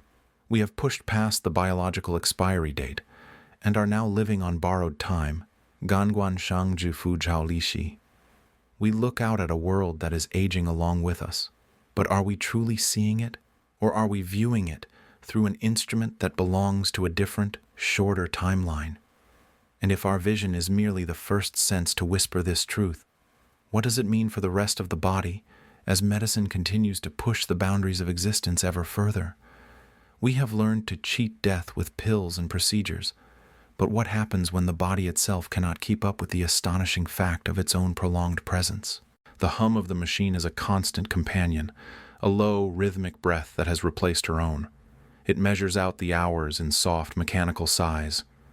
Her body, a landscape of thin skin and fragile bones, is settled into the bed, a territory she has not voluntarily left in years. She is 94. The photographs on the bedside table tell a different story. A woman with fierce eyes, standing on a fishing boat, her hands gripping a net heavy with silver catch. That woman is gone. In her place is a being sustained by tubes and timers, by the meticulous calculations of modern medicine. She has been saved from death countless times, from pneumonia, from sepsis, from a failing heart. But what has she been saved for? For 2 decades, her world has shrunk to this single room, a panorama of pain, dependence, and the slow, inexorable erosion of the self. Medicine has granted her an extraordinary lifespan, but it has stolen away her life. This quiet tragedy unfolding in a sterile room is not a simple failure of care. It is rather the unintended consequence of a monumental success. For the first time in history, we have begun to win the war against death itself. But in our victory, we have created a new, more complex battlefield. To understand how we arrived here, we must look beyond the hospital walls and into the deep, coded instructions of life. Our biology, shaped over eons, operates on a brutal, efficient logic. It is not programmed for perpetual health, but for propagation. The concept of a health span, the period of life spent in good health, is distinct from a lifespan, the sheer duration of existence. Our genes, the invisible architects of our bodies, are primarily concerned with ensuring we survive long enough to reproduce and raise our young. Once we pass the age of reproduction, the evolutionary pressure to maintain a pristine physical vessel drops precipitously. There is no selective advantage for a body that remains robust at 90. The very mechanisms that keep us vibrant in our youth, cellular repair, a vigilant immune system, begin to falter not through error, but by design. The body's maintenance budget is finite, and after a certain point, the investment simply ceases. Is our quest for longevity, then, a rebellion against our own genetic blueprint, a fight against the inherent expiration date written into our very cells? If we could step back through time, we would find a world where this particular dilemma did not exist. The skeletons unearthed from ancient burial sites tell a story of lives that were often short, but frequently intense and complete. A fractured skull from a fall, the telltale marks of an infection on a femur, the evidence of childbirth. These were the common arbiters of death. People succumbed to external forces, predators, famine, a simple cut that turned septic. They did not often live long enough to face the slow internal unraveling of degenerative diseases. The concept of a prolonged twilight years spent in gradual decline is a uniquely modern invention. In the past, when age did finally weary someone, the end was typically swift. The body wore out, and an opportunistic illness would arrive as a final, almost merciful guest. The very structure of human society reflected this reality. Old age was a rare privilege, not a protracted phase of life. Has our mastery over the external world of bacteria and accidents merely exposed us to a more intimate internal enemy, the slow decay of a body living far beyond its warranty? This leads us to the heart of the modern paradox. Contemporary medicine has become astonishingly adept at what we might call subsystem management. We have specialists for every organ, drugs for every malfunction, machines to breathe, to filter, to beat a heart. We can fix the individual parts long after the whole system is ready to shut down. This technical prowess has created a new demographic, a population of the anciently ill. They are not dying of a single disease, but living with a cascade of them. Their existence is a patchwork of interventions, a daily negotiation with pain and disability. Medicine, in its noble ambition to preserve life, has mastered the art of delaying death, but it has been less successful in the art of prolonging vitality. It keeps the engine running even when the chassis is rusted through and the driver is exhausted. In doing so, have we inadvertently created a new form of suffering? A state where the body persists, a biological fact, while the person, the accumulated experiences, the autonomy, the joy, retreats into a smaller and smaller space until it is barely a whisper? Are we, with the best of intentions, building a cage of existence and throwing away the key? One might argue that any life is preferable to none, that the will to survive is the most fundamental force we possess. To question the extension of life is to tread on sacred ground. Yet when we witness the reality, the individual trapped in a body that is both a prison and a burden, the simple equation of more time equals more good begins to crumble. Is the relentless application of technology to stave off the inevitable always an act of compassion? Or can it sometimes be a refusal to accept the natural order, a form of medical hubris that confuses the prolongation of biological function with the preservation of a meaningful life? The ethical line is impossibly fine. Who gets to decide when the cost of survival becomes too high? Is it the doctor sworn to preserve life, the family burdened by love and guilt, or the individual whose voice may have been silenced by the very conditions that keep them alive? Medicine has handed us a powerful double-edged gift. It has taught us how to hold back the tide, to build ever higher walls against the final sunset. We have become adept at postponing the moment of departure, but in our focus on the grand feat of delaying the end, have we neglected the quality of the journey itself? We have learned to add years to life, but the more profound challenge remains: how to add life to those years. The woman in the bed, connected to her humming machine, is a testament to our power over death. But her unspoken question hangs heavy in the sterilized air, a question about the nature of existence itself. If life is defined not by the number of breaths we take, but by the moments that take our breath away, then what are we preserving when those moments are long gone? And if the body can be sustained beyond its natural coherence, what of the mind, the seat of the self, the final keeper of our stories? What happens when the very instrument we use to measure the value of our extended years begins to turn against us, erasing the memories that give those years their meaning? She was a librarian for 40 years, a woman who could navigate the labyrinth of the Dewey Decimal System with her eyes closed, who remembered the reading preferences of 3 generations of townsfolk. Now she sits in a sunlit room, her hands tracing patterns on the arm of a chair, and looks at her grandson with a polite, vacant smile. She does not know his name. The MRI scan tells a stark, silent story. The hippocampus, that seahorse-shaped cradle of memory, is shrinking, its intricate shores receding like a tide that will not return. It is a slow, meticulous unraveling, a living death of the mind within a body that stubbornly persists. This is the quiet betrayal that awaits so many, a paradox written in the very flesh of our most prized organ. If the brain is the seat of the self, the architect of our consciousness, why does it seemingly turn against its own creation after 7 decades of loyal service? The answer begins not with a single failure, but with a slow, cumulative decay at the molecular level.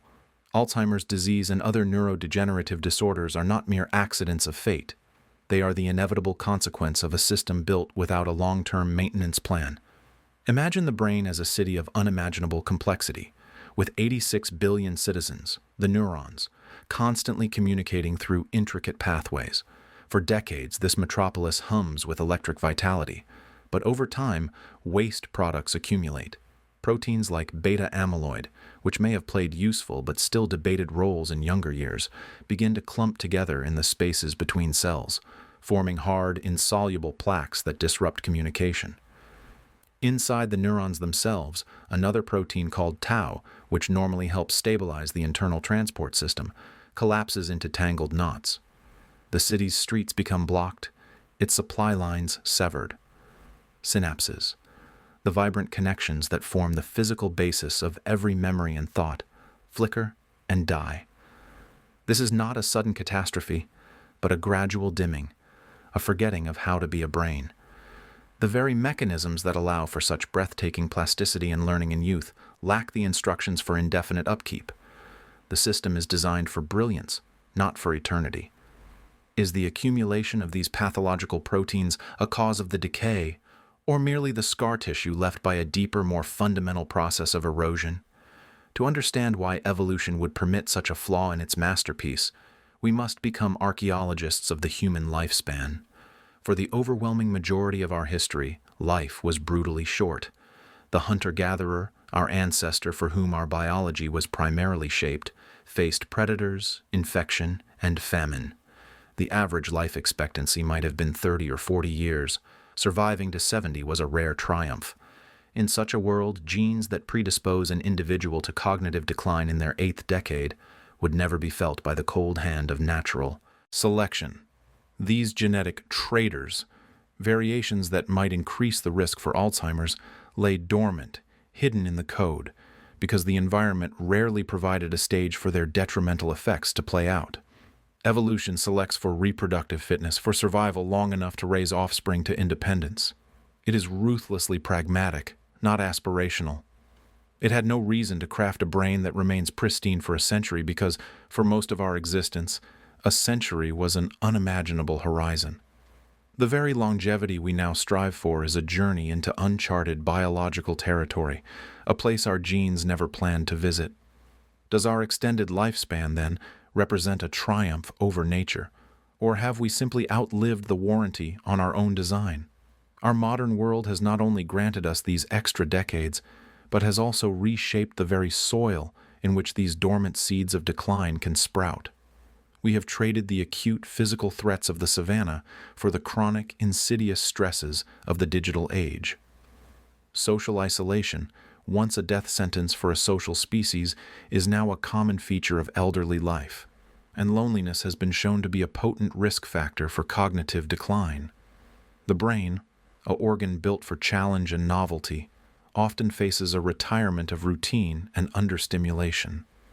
Without the constant need to solve new problems, to navigate complex social hierarchies, or to learn new survival skills, neural pathways can grow quiet, their connections weakening from disuse. Furthermore, the constant, low-grade inflammation fueled by chronic stress and poor diet creates a hostile environment for neurons, accelerating the wear and tear processes. We have engineered a society that allows our bodies to live long enough for our brains to systematically fail, and in doing so, we may have inadvertently created conditions that hasten the process. Has the comfort and safety we've built for our golden years become an unexpected accomplice in the mind's undoing? This leads to a profound and unsettling counterpoint. If intelligence is the ultimate weapon of our species, the trait that allowed us to dominate the planet, why would it be so fragile?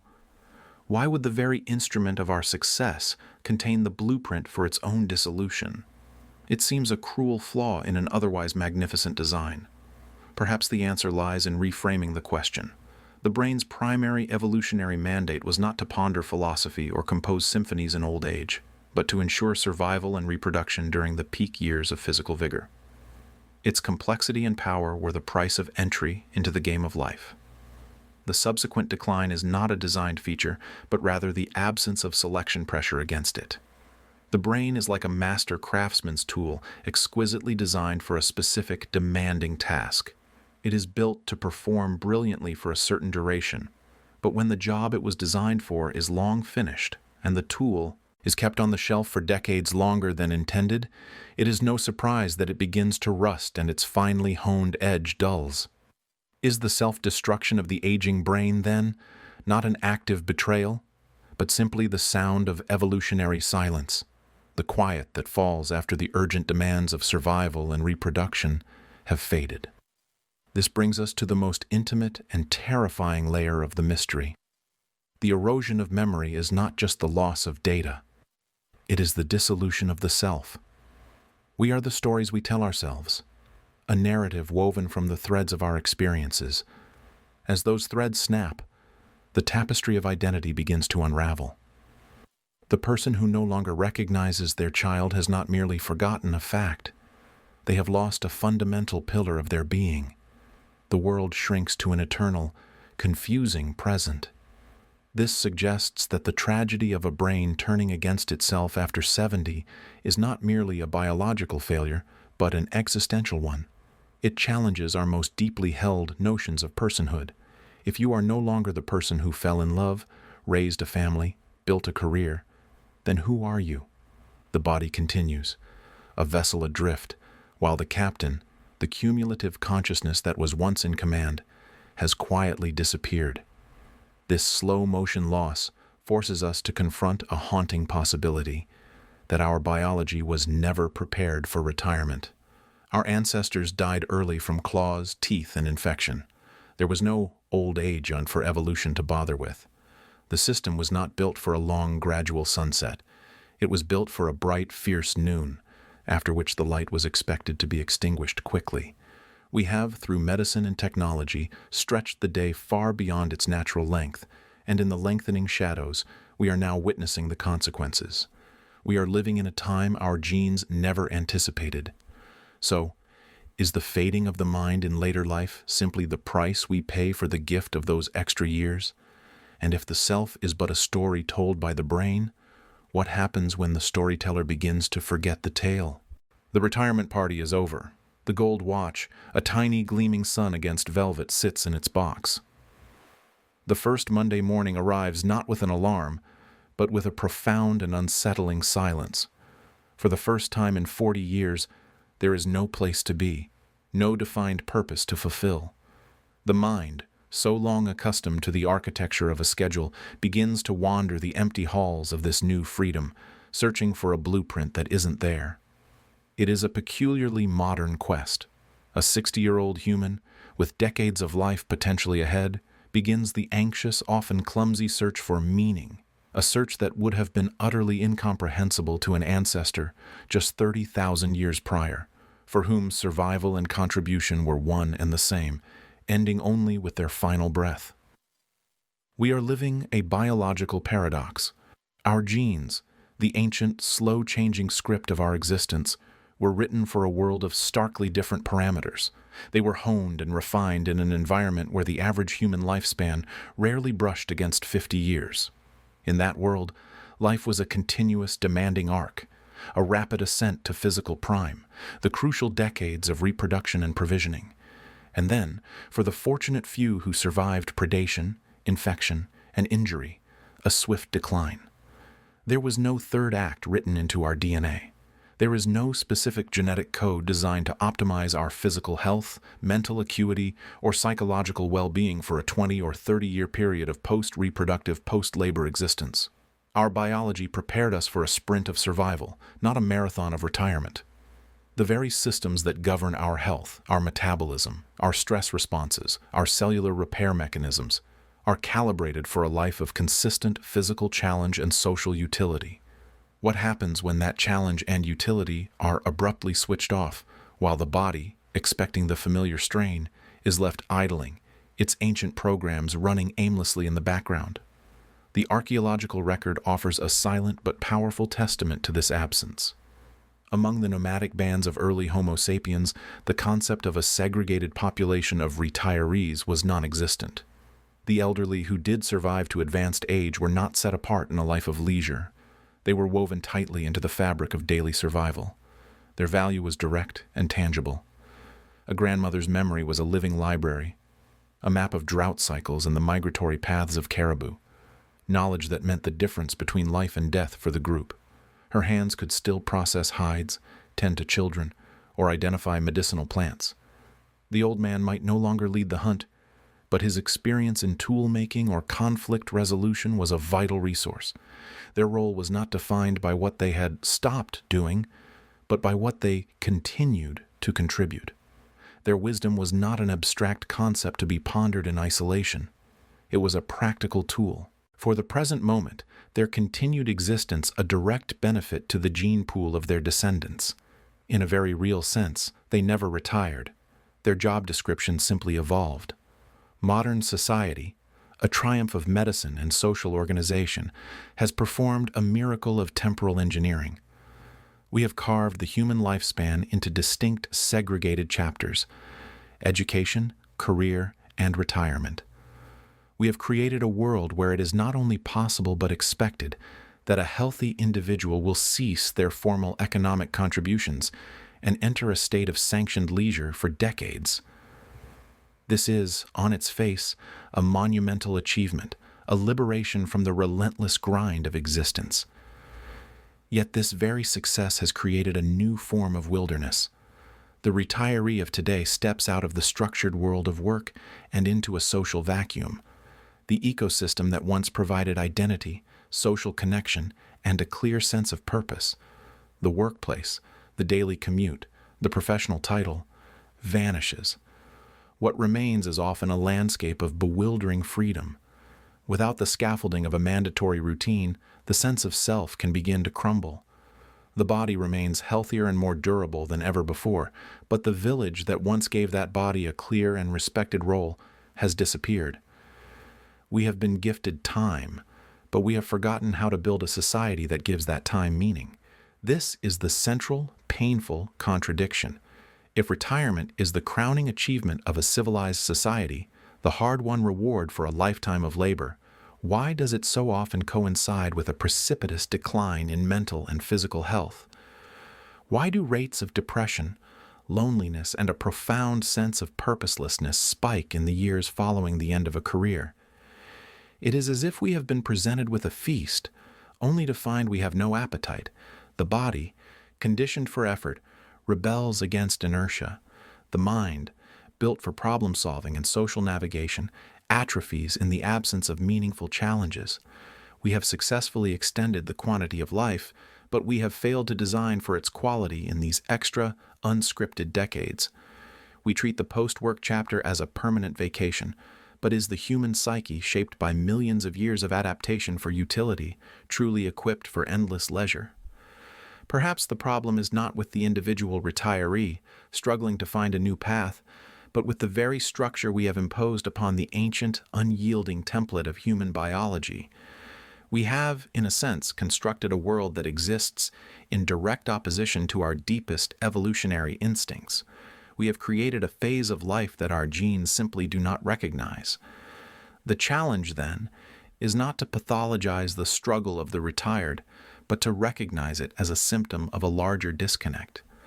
We have stretched the canvas of a human life to a magnificent new size, but we are still trying to paint on it with the colors and brushes of a much smaller frame. The question is no longer just how to live longer, but how to redesign the roles, communities, and purposes for a stage of life that is entirely unprecedented in the human story. If our biology did not prepare us for retirement, then the burden falls upon our culture to invent a new script, one that honors the ancient need for purpose while embracing the modern gift of time. But this reinvention must begin with an honest look at the vessel itself, this body we inhabit for the entire journey. For the same evolutionary mismatch that confounds our golden years begins its quiet, insidious work much earlier, in the very heart of our daily working lives. We transitioned from the open savanna to the sealed office in a geological blink, and our skeletons, our muscles, our very cells are still catching up. What happens when the body of a hunter, built for endurance and explosive movement, is sentenced to a lifetime in a swivel chair? The chair is a throne of modern ingenuity, a feat of ergonomic engineering designed to support the body through 8 hours of focused labor. Yet, to the ancient physiology within us, it is a cage. For the vast majority of our history, the human form was defined by motion, long loping walks across grasslands, short bursts of speed in a chase, the rhythmic squatting and lifting of gathering. Our spines evolved as suspension bridges of bone and disc, meant to be in constant, subtle motion, lubricated and nourished by the pump of our footsteps. Our hips were ball joints designed for a wide range of movement, our gluteal muscles powerful engines for propulsion. Today, we spend our days in a state of sustained, symmetrical flexion. The spine, that dynamic marvel, is compressed into a static C-curve. The hip flexors shorten and tighten, pulling the pelvis out of alignment. The powerful glutes, with no need to fire, fall asleep. The body of a predator, programmed to run 10 kilometers a day, is confined to a daily pilgrimage from bed to car seat, to office chair to sofa. The result is not merely stiffness or discomfort. It is a low-grade, systemic rebellion. It is the dull ache in the lower back, a signal of core muscles that have forgotten their job. It is the tightness in the neck and shoulders, as the body strains to hold a forward-leaning head, designed to scan the horizon, now fixed on a screen just 2 feet away. This is more than poor posture. It is a fundamental mismatch between our design and our environment. The inflammation that settles into our joints, the metabolic slowdown that creeps upon us. These are not just signs of aging, but the consequences of a body living in a state for which it has no adaptive blueprint. We have traded the acute, life-threatening dangers of the wild for the chronic, slow-burning ailments of sedentarism. Our ancestors faced the sudden, sharp crisis of a predator's attack. We face the slow, grinding pressure of a body whispering, then shouting, that it was built for another world. We have mastered our external environment to eliminate the need for constant physical exertion, but in doing so, have we created a new kind of wilderness within the very walls meant to keep us safe? If our biology is ill-prepared for the inertia of retirement, is it not first wounded by the stillness of the life that leads to it? Consider the paradox of an elderly man, his knees aching with a familiar stiffness, his wrists complaining with every turn of a doorknob, his blood pressure a constant, managed concern. His days are structured by pills and rest. Now, picture one of his ancestors, a man of the same advanced years, if such a age was even reached, hauling the weight of a successful hunt over a rugged hillside, his body a map of scars and sun-leathered skin, but his joints still functional, his frame still strong. The contrast is not merely one of medical fortune, but of fundamental design. We inhabit bodies forged in the crucible of relentless motion, yet we have chosen to live lives of profound stillness. We are predators, honed over millennia for the chase, now confined to the swivel chair. What happens when the very architecture of our being, built for the open savanna, is caged within 4 walls and a sedentary routine?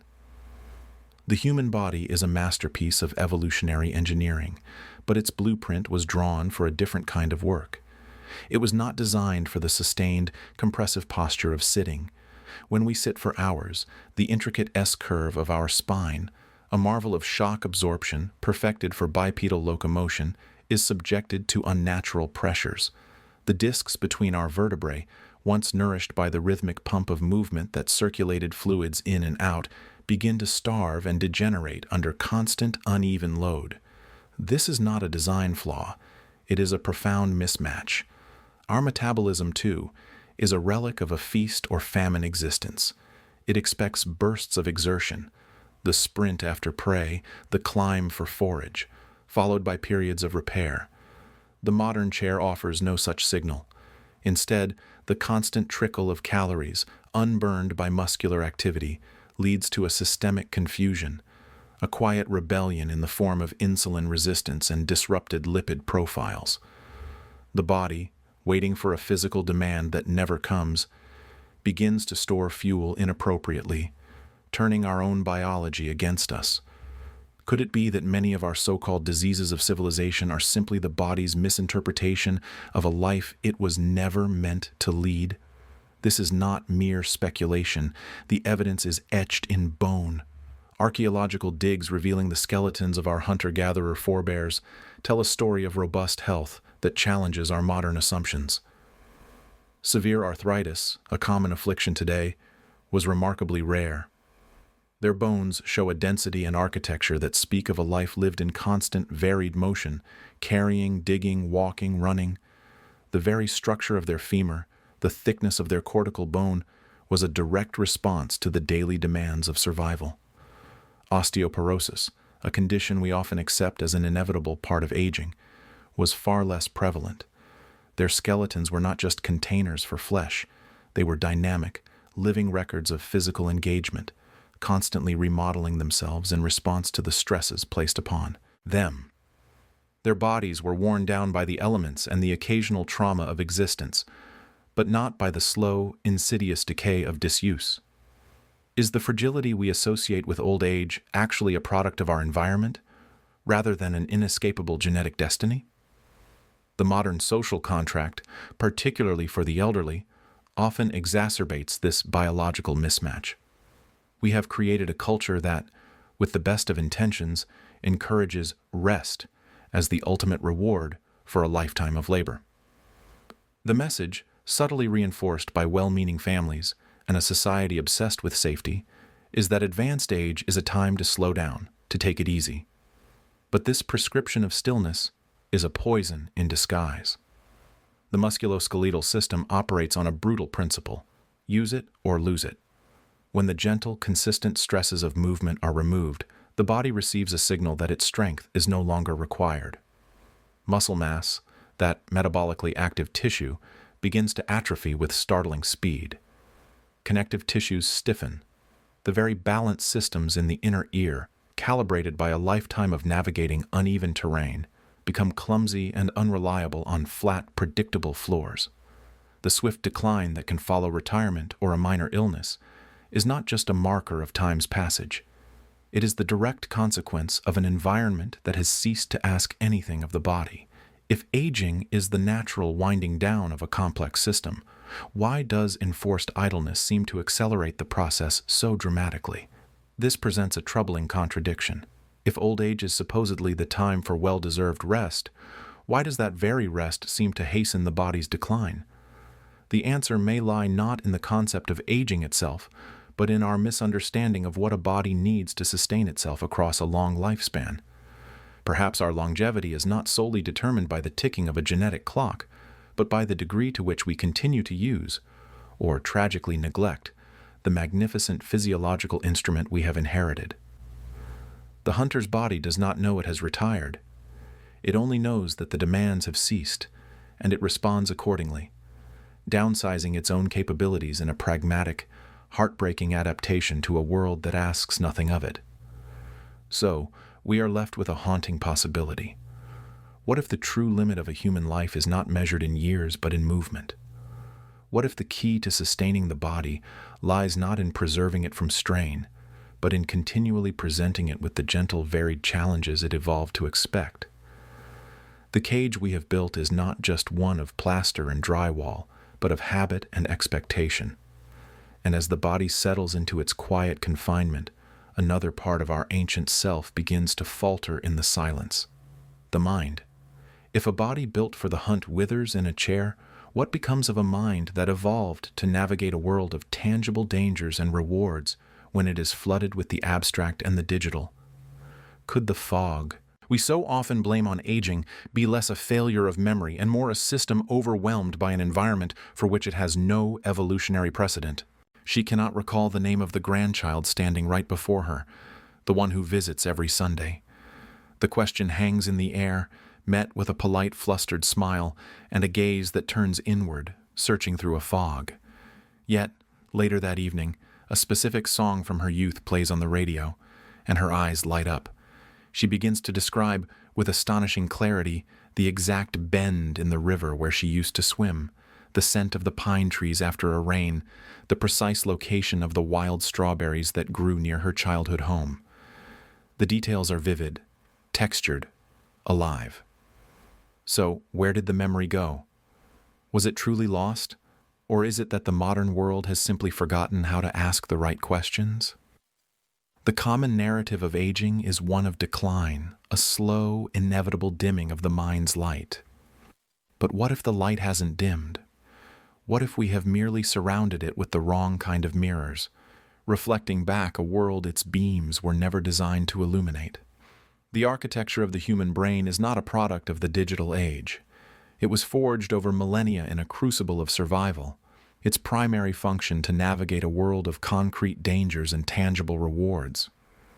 At its most fundamental biological level, our memory is not a hard drive optimized for storing abstract strings of numbers and arbitrary symbols. It is an immersive, multi-sensory recording system.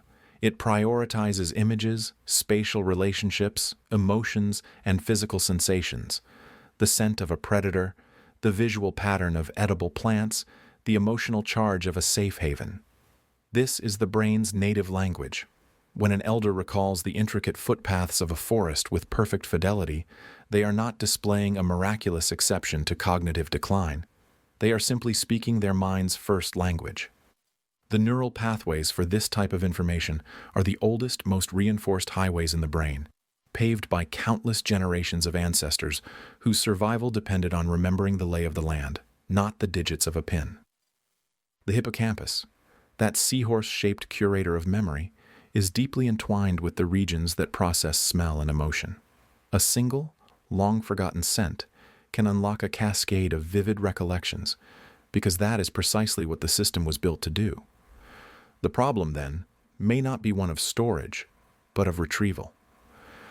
We are asking a system designed to recall the taste of water from a specific spring to instead remember a password like Chiwansigo 2024. Is it any wonder the system sometimes fails to respond? The brain's ancient, elegant filing system has no category for such unnatural data. This biological predisposition finds its echo in the archaeological and historical record. Before the written word, before libraries and databases, human knowledge was stored in the most durable medium available: living people. Elders were not merely respected, they were essential. They were the walking libraries, the repositories of tribal history, genealogies, survival techniques, and navigational charts for vast, unmarked territories. Their memories were not exercised in isolation, but were constantly stimulated and reinforced by their environment. The stories they told were not abstract fables, but were anchored to specific places: the hill where the great battle was fought, the cave where the ancestors sheltered. The knowledge was sung in songs whose rhythms mimicked the gait of a journey, chanted in poems that encoded astronomical patterns for planting seasons. An elder's mind remained sharp because it was continuously engaged in a dialogue with a world that spoke its language. The landscape itself was a mnemonic device, every rock and river a bookmark in a vast, living encyclopedia. In such a context, remembering was not a solitary mental task, but a collective, sensory, and spatial experience. The environment was a co-author of their memories. What happens when we remove that co-author? When we transplant a person from a world of sensory anchors to one of sterile, repetitive environments, from the variable textures of a forest to the flat, monotonous walls of a retirement home? The living library is suddenly housed in a building with no call numbers, no intuitive indexing system. The stories have no landscapes to attach to, the knowledge no practical application. Is it the library that is failing, or is it the new, alien architecture that makes its contents seem inaccessible? The modern world, for all its conveniences, presents a profound cognitive mismatch for the aging brain. The demands we place on memory today are, from an evolutionary standpoint, bizarre and exceptionally taxing.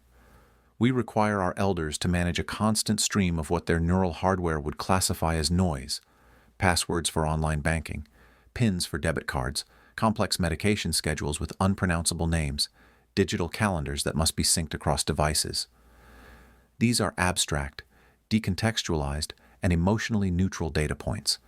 They hold no scent, evoke no visceral emotion, and are not linked to any physical landscape. They are the antithesis of the rich, sensory information the brain is wired to retain.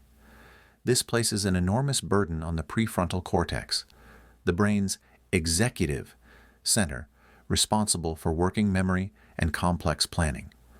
This region is also more vulnerable to the natural changes of aging. Forcing it to handle a constant influx of unnatural data is like trying to run the latest operating system on a processor designed for a different era. It will slow down, overheat, and eventually falter. The frustration and anxiety that arise from this constant cognitive strain can themselves be detrimental, creating a feedback loop where stress hormones further impair memory function. So, when an older person struggles to recall an appointment, we label it forgetfulness. But perhaps it is not a failure of memory so much as a rational, if, subconscious, rejection of a data format for which it has no suitable decoder. The brain, in its ancient wisdom, may be prioritizing the memory of the river's bend over the memory of a Wi-Fi password because one feels like life and the other feels like clutter. Yet a compelling counterpoint emerges.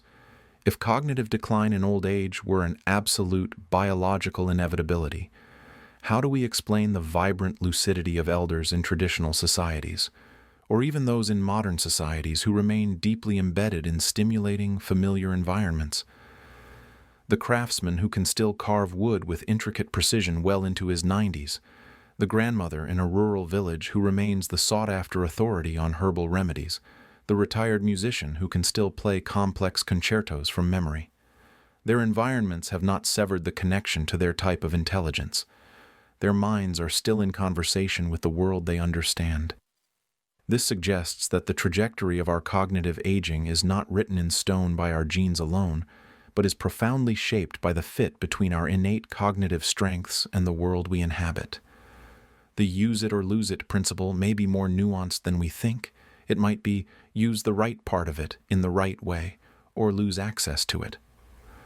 When the environment ceases to speak the language of our deep, experiential memory, those neural pathways, like unused trails in a forest, slowly become overgrown and difficult to navigate.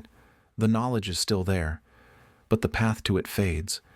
This leads us to a quieter, more unsettling possibility. Perhaps the tragedy of aging in the modern world is not the erosion of memory itself, but the erosion of the contexts that give memory its meaning and make its retrieval effortless. We have built a world that values the recall of abstract information over the recall of lived experience, speed over depth. In doing so, we may have inadvertently silenced the very frequencies on which the profound intelligence of age transmits. We see a person who cannot remember a phone number, and we see deficit, where we might instead see a mind whose primary storage is filled with a different, richer kind of knowledge, the knowledge of a lifetime of sensory and emotional wisdom. The question is not how to fix their memory to suit our world, but whether we have the humility to learn how to listen to the world they remember. For if their memory is not fading, but simply waiting for the right key, the right scent, the right song to unlock it, then what does that say about the world we have built? A world that has so little room for the keys that open the oldest and deepest vaults of human experience.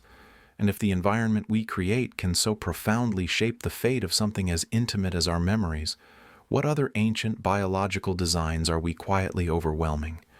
Could it be that our bodies, like our minds, are struggling to keep pace with a world of our own, making a world for which we are, in some fundamental ways, still unprepared? The old man's smile is a landscape of absence. The gums have receded, revealing smooth, pale bone, and in their place sits a perfect, silent row of porcelain teeth resting in a glass of water by the bed. This ritual of removal is a quiet surrender to time, a nightly admission that the tools he was born with have finally failed. Meanwhile, in a climate-controlled museum case, the skull of a Homo erectus who walked the earth 1.5 million years ago stares out with a complete, if heavily worn, set of teeth. These ancient jaws never knew the sting of minty toothpaste or the precise scrape of a dentist's tool. They simply endured, chewing their way through a lifetime of rough, fibrous foods until the breath behind them ceased. This paradox hangs in the air, a silent question. Why is it that our teeth, these marvels of biological engineering, so often surrender their duty long before the rest of us is ready to go? The answer is not written in a single failure, but in the slow, cumulative story of a mismatch. It is a tale told in 3 layers: the deep biological blueprint we inherited, the dramatic shift in our history that warped that blueprint, and the modern world that has stretched it to its breaking point. Our teeth are not designed for a lifetime of softness. They are heirlooms from a harder, more demanding world. Genetically, the architecture of our jaw and the enamel that shields our teeth were forged in a crucible of necessity. Our ancestors' diet was a relentless workout. Tough roots, raw game requiring vigorous tearing and grinding, seeds that needed crushing. This constant, abrasive action stimulated strong jawbone growth and kept gums firm. The enamel, the hardest substance in the human body, is a crystalline fortress of hydroxyapatite, a mineral lattice designed to withstand immense mechanical stress. It evolved to be worn down slowly, like a river stone, but not to be chemically dissolved. The bacteria in our mouths were simple tenants in this environment, their acidic byproducts kept in check by the abrasive action of the food itself and the different oral pH. The relationship was a stable, if demanding, equilibrium. The teeth were a tool for survival, a club, and a grinding stone, expected to last for a lifespan that nature, in its brutal calculus, had deemed sufficient. But what happens when the world for which a tool was designed vanishes? The archaeological record offers a stark, bony testimony to this turning point. Examine the skulls of hunter-gatherers. Their teeth are often worn flat, a testament to a gritty diet and a life of hard use. Yet crucially, cavities are rare. The grooves and cusps are smoothed away by a lifetime of abrasion, but the underlying structure remains sound, often lasting until the day of the individual's death. Then, with the dawn of agriculture, the evidence shifts. The bones tell a new story. Skulls from early farming communities show a dramatic increase in dental caries, holes bored by acid-producing bacteria. The plaque that once was scrubbed away by fibrous foods now found a perfect habitat on teeth bathed in the soft, sticky residues of cultivated grains and carbohydrates. The same skulls begin to show signs of periodontal disease, with pockmarks in the jawbone where the anchors of teeth have been eroded by chronic infection. This was not an abrupt collapse, but a slow, insidious decline. The teeth did not suddenly become weaker. The environment around them became profoundly more hostile. We had, in a sense, swapped the physical toughness of our diet for a new, invisible chemical warfare within our own mouths. We traded the club for a sponge, and our teeth have been paying the price ever since. This ancient mismatch has been amplified to a deafening crescendo in our modern era. We have engineered a world of unparalleled convenience, a paradise of processed softness and concentrated sweetness. Our food requires minimal chewing, denying our jaws and gums the stimulation they need to stay healthy. It is often devoid of the micronutrients that support oral health, while being saturated with sugars that provide a constant feast for acid-producing bacteria. And perhaps most significantly, we have gifted ourselves the very thing our teeth were never designed for: time. Our life expectancy has stretched far beyond the biological warranty period of our dental blueprint. Where nature might have expected a tooth to last for 30 or 40 years of abrasive use, we now demand it to function for 70, 80, or even 100 years in a far more corrosive environment. It is a feat of sheer biological endurance, a testament to the resilience of the underlying structure, that they last as long as they do. The chronic pain, the root canals, the implants. These are not simply signs of personal neglect, but the symptoms of a deeper dissonance. They are the price of a longevity that our most ancient parts have not yet been updated to handle. This leads to a troubling contradiction, a biological paradox that sits on the tip of the tongue. If enamel is truly the hardest, most mineralized substance our bodies can produce, a material that can outlast bone in the fossil record, why does it so often become the first point of failure in our own living bodies? Why does this fortress crumble from within? The hardness is a defense against external force, a shield against the blow of a hard nut or the grit in a root, but it is uniquely vulnerable to a sustained internal siege. The enemy is not a single impact, but a trillion tiny, relentless betrayals. The bacteria in the plaque, a thriving complex biofilm, metabolize the sugars we provide and excrete acid. This acid does not smash the crystalline structure of the enamel. It dissolves it, molecule by molecule, in a process of demineralization that is silent, painless, and continuous. The hardness, then, is almost a liability. It is brittle. It cannot regenerate. Unlike skin or bone, enamel lacks living cells to repair itself. A crack in a diamond is permanent. So, the very quality that makes it so durable in the short, brutal struggle for survival makes it tragically fragile in the long, slow, sugary war of attrition that is modern life. The tooth is a monument to strength, but also to permanence in a world that demands adaptability. So we are left not with a conclusion, but with an observation, a single slice of a much larger truth. We have extended the journey of the self, but we have not equally extended the functional lifespan of all the passengers on that journey. Our teeth are a poignant, specific example of a general principle, that evolution designs for sufficiency, not for perfection, and certainly not for the novel conditions of a world we ourselves have created. We have pushed our biology beyond its original specifications, demanding that a toolkit designed for a short, hard life now serve a long, soft one. The resulting breakdown is not a mystery, but an inevitability. It forces us to consider a more unsettling question that reaches far beyond the confines of the mouth. If this is the fate of our hardest substance, what does it suggest about the endurance of our softer, more complex parts? What other ancient designs are we silently testing to their limits as we stretch the boundaries of a human lifetime? And if the failure of our teeth is a story of a body pushed beyond its original design, what then of a rebellion from within? A mutiny of our own cells when their instructions become corrupted by time itself? What happens when the very process of renewal, the endless division that keeps us alive, begins to spin out of control in an aging body, creating not life, but a chaotic, desperate shadow of it? He is 70 years old. He has never drawn smoke into his lungs from a cigarette, nor has he ever been a habitual drinker. He walks each morning, eats his vegetables, and has outlived the statistical life expectancy of his own grandfather by decades. Yet, in the quiet, shadowed images of a CT scan, a constellation of rogue cells has declared independence in his lungs. A diagnosis of late-stage cancer arrives not as a punishment for a life poorly lived, but as a cryptic, internal betrayal. The disease, in this modern era, seems to have shed its old prejudices. It no longer discriminates solely by vice. It has become a shadow companion to longevity itself. This betrayal begins not with a bang, but with a whisper, a single misstep in an ancient, ceaseless ritual performed trillions of times over a lifetime.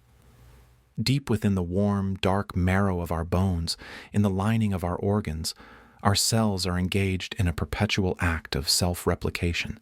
It is a process of breathtaking fidelity, governed by a helical code written in a language of 4 chemical letters. But fidelity is not perfection. Each time a cell divides, copying its DNA, it risks introducing a typo. Most of these are harmless scribbles, quickly corrected by an intricate cellular proofreading system or rendered inert. But imagine this process continuing for 60, 70, 80 years. The number of cell divisions becomes astronomical. The odds shift. A single, critical error slips through, a misspelling in a gene that acts as a brake on cell growth. The cell, now unshackled, begins to replicate without the usual constraints. Its daughters inherit this flaw. They divide again, and with each division, the possibility of another error grows. This is not an invasion from the outside. It is a slow-motion mutiny from within. Cancer, for the most part, is not a foreign pathogen we catch, but a cumulative failure of our own internal bureaucracy. A system crash after too many cycles of operation. The very engine of life, running for too long, begins to generate its own chaos. If we could dig into the deep past, sifting through the skeletal remains of our ancestors, we would find scant evidence of this particular affliction. It is not that they were made of sterner stuff, genetically superior or miraculously immune. It is simply that they died too soon. A Neolithic hunter, strong and vital at 25, might succumb to an infection from a minor wound, or fall to a predator, or perish in a seasonal famine. Their body did not have the 40 or 50 additional years required for these slow-brewing cellular rebellions to muster into a detectable army. Cancer required time, a luxury that was, for most of human history, in desperately short supply. The skeletons that survive from antiquity tell stories of trauma, of arthritis, of dental abscesses, ailments of a life lived hard and fast.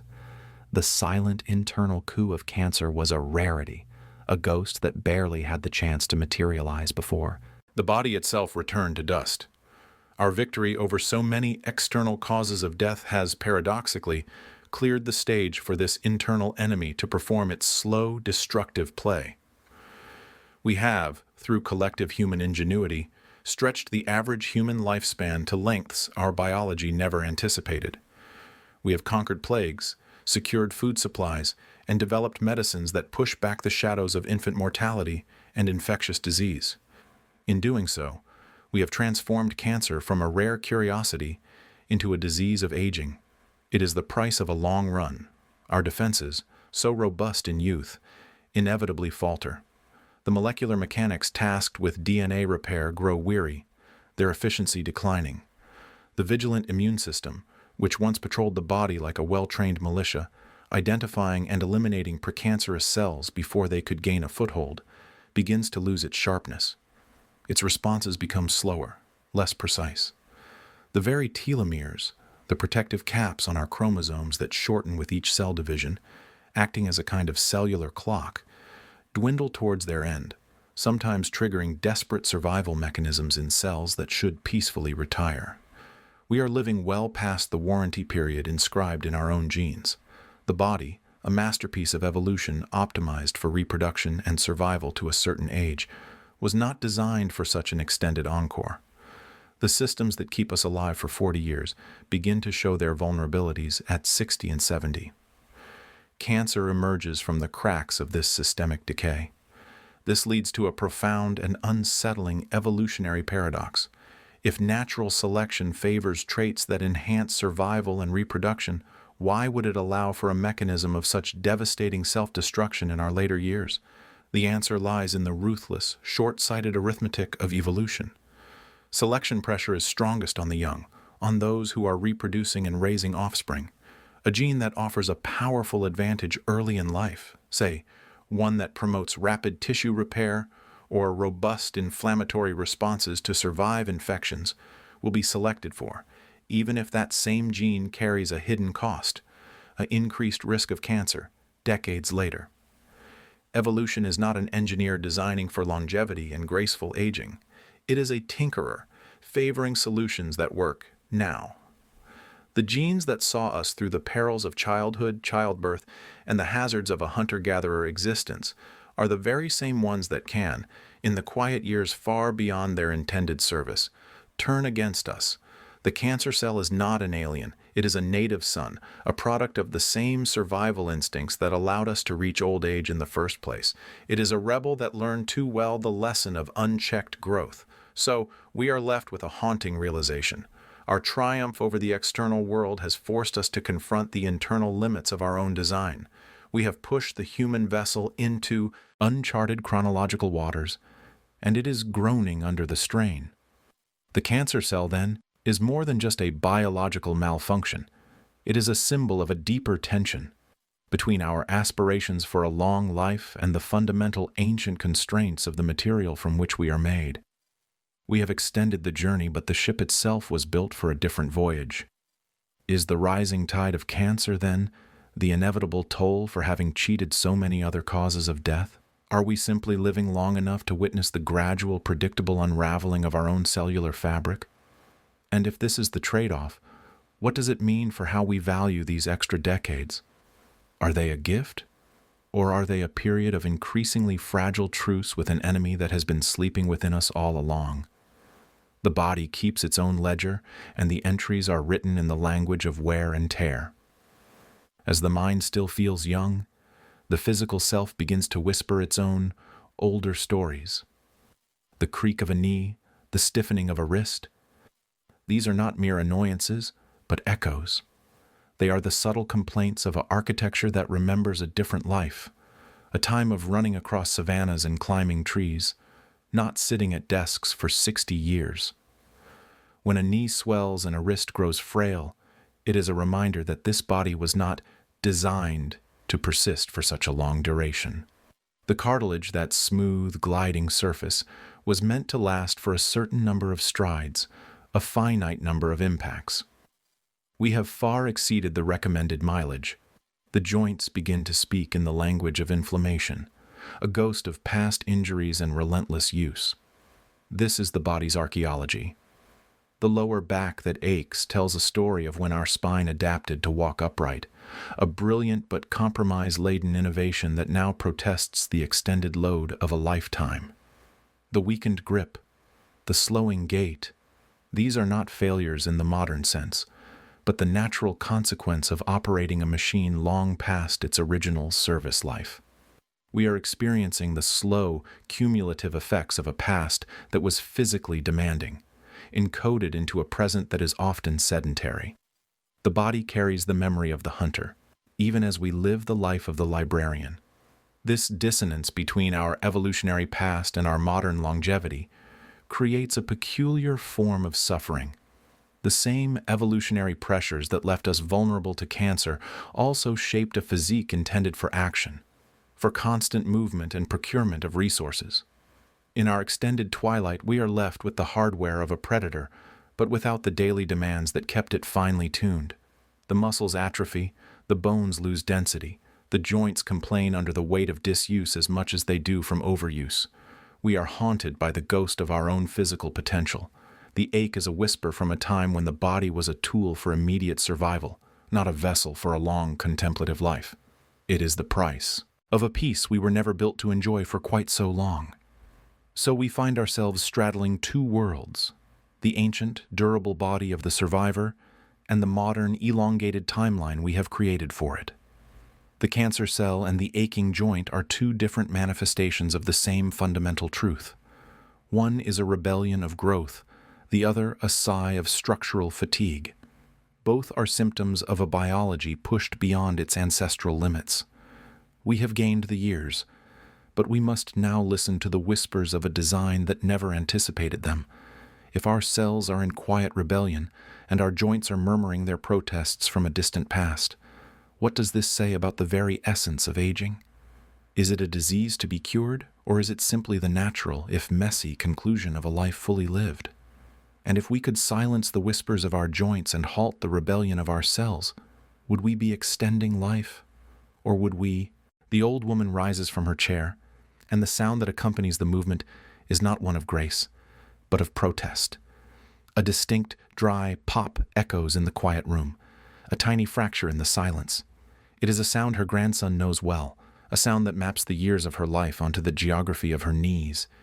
Each creak and crackle is a footnote to a memory, years of climbing stairs, of carrying children, of a life lived in constant, gentle motion that has now settled into a brittle rhythm. This, we are told, is the natural music of aging. It is the price of time. Yet, consider another scene, under a different sun. An elder of the Maasai, his face a roadmap of a life exposed to the elements, moves with a fluidity that seems to defy his years. He has walked distances that would exhaust a city dweller, his joints carrying him across savannas in the pursuit of livelihood. There is no chorus of pops and cracks to announce his movements. His body speaks the language of function, not of complaint. The contrast is stark, and it whispers a question that challenges our most basic assumptions about decay. Is the sound of a cracking joint truly the whisper of time, or is it the ghost of a different story entirely, a story of what we have lost? This sound, this seemingly insignificant auditory event, is a doorway. It leads not just into the intricate machinery of the human body, but deep into our evolutionary past, into the silent archives of ancient bones, and finally, into the peculiar paradoxes of our modern world. The journey begins within the joint itself, a marvel of biological engineering that feels almost too perfect to be the product of blind chance. Imagine the meeting of two bones, their ends not grinding against one another, but elegantly capped in a substance as smooth as polished ivory, articular cartilage. This is the body's Teflon, a living, glistening surface that reduces friction to near zero.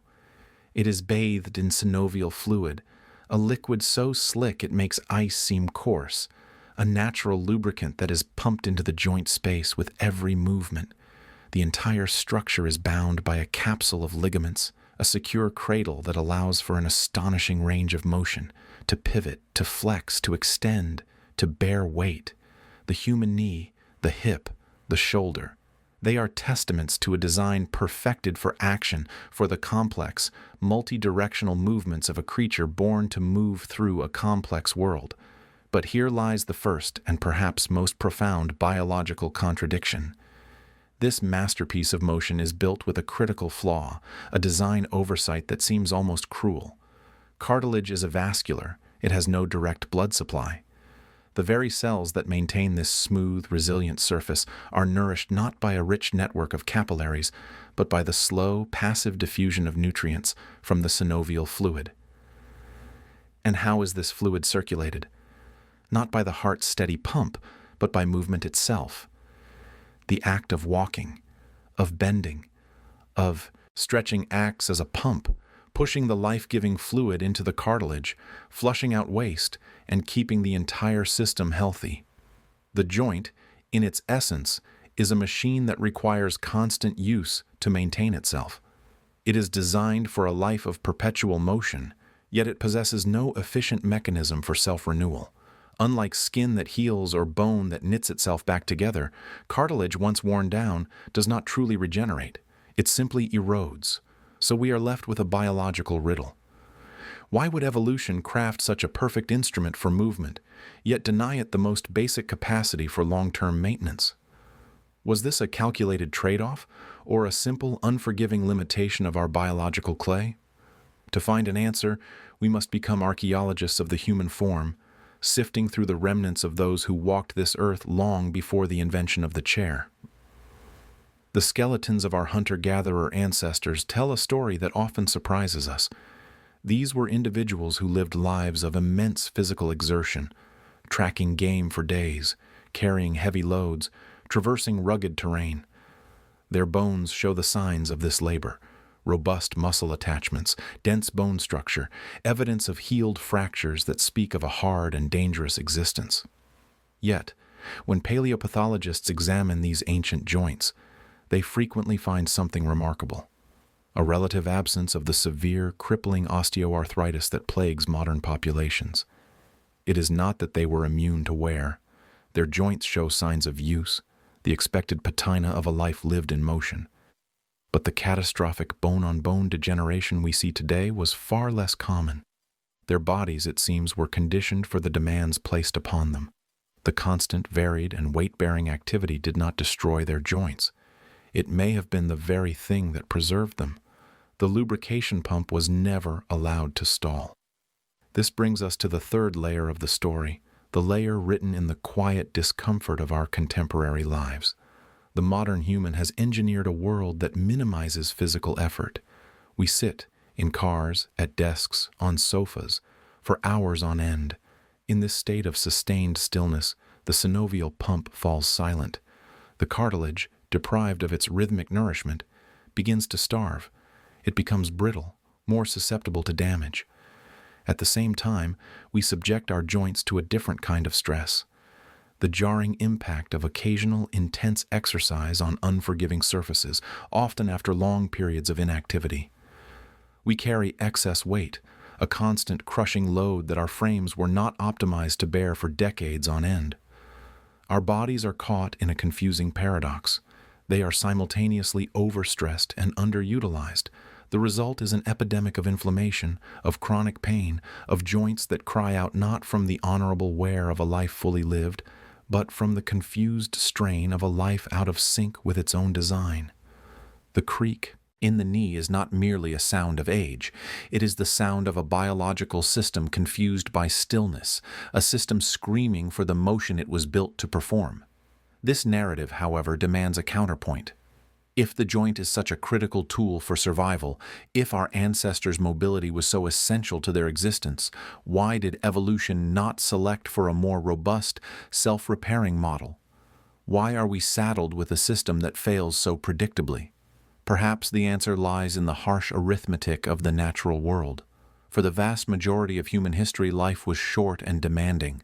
The primary evolutionary pressure was survival to reproductive age and the successful raising of offspring.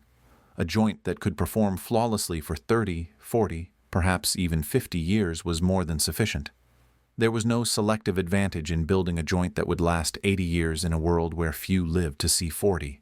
The body, in its ruthless efficiency, allocated its resources to the tasks that mattered most for genetic continuation.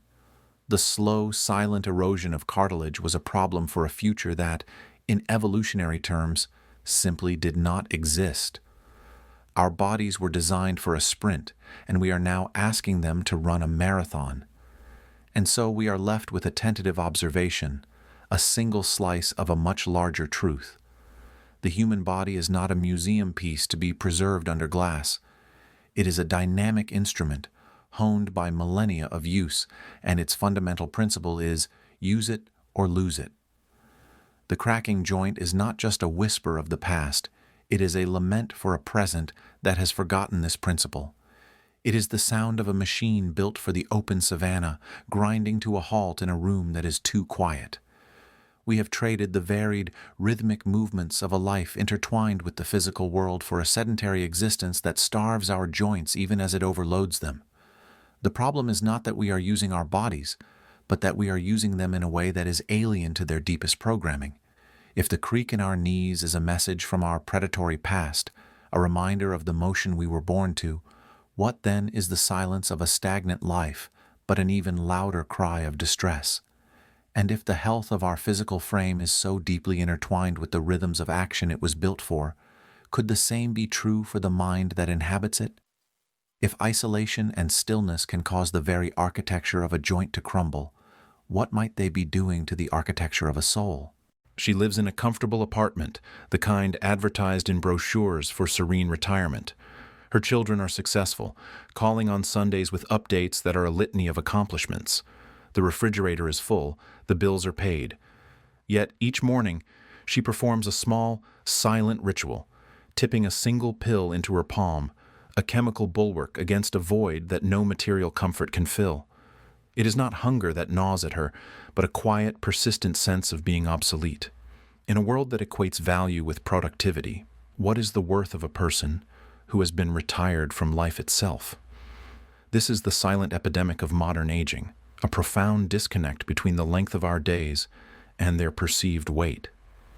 Why, in an era of unprecedented longevity and comfort, does depression cling so persistently to our elderly? To understand this, we must first journey inward, to the ancient landscape of the human brain. Wired over millennia, it operates on principles that modernity has quietly invalidated. Deep within its folds lies a delicate ecosystem of neurotransmitters, a chemistry of purpose.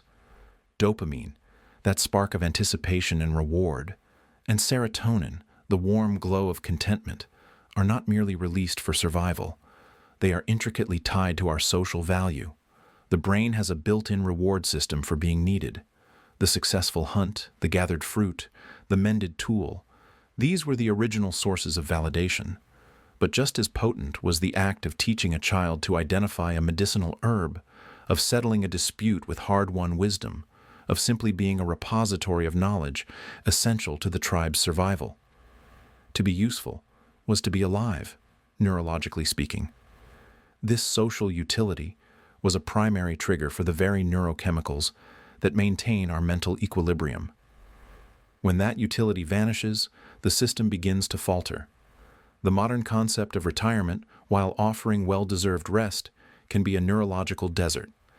The sudden cessation of a lifelong role, the engineer, the teacher, the manager, is not just a change of routine, it is an amputation of a primary source of psychological nourishment. The brain, expecting the daily validation of being a contributing member of a group, finds only silence. The dopamine pathways that once fired at the completion of a project now lie dormant. The serotonin that flowed from collegial banter and shared purpose slowly recedes.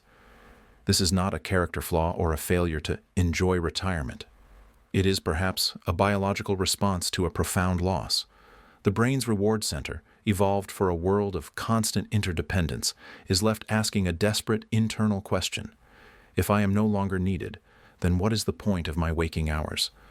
This biological truth finds its echo in the deep past, in the archaeological record of our ancestors.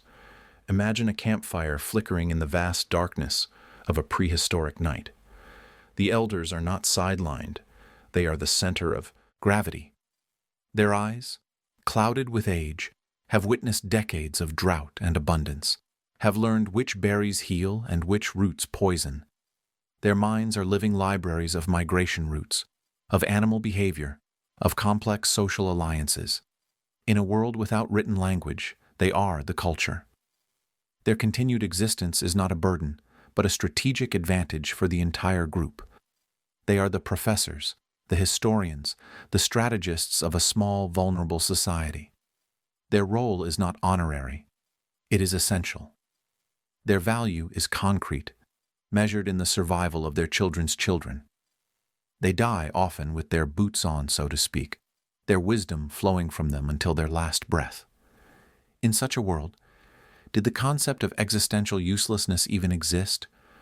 Or was the very fact of survival into old age its own validation, a testament to a wisdom worth preserving? The contrast with our modern ecosystem is stark, and it is here that the third layer of the problem reveals itself.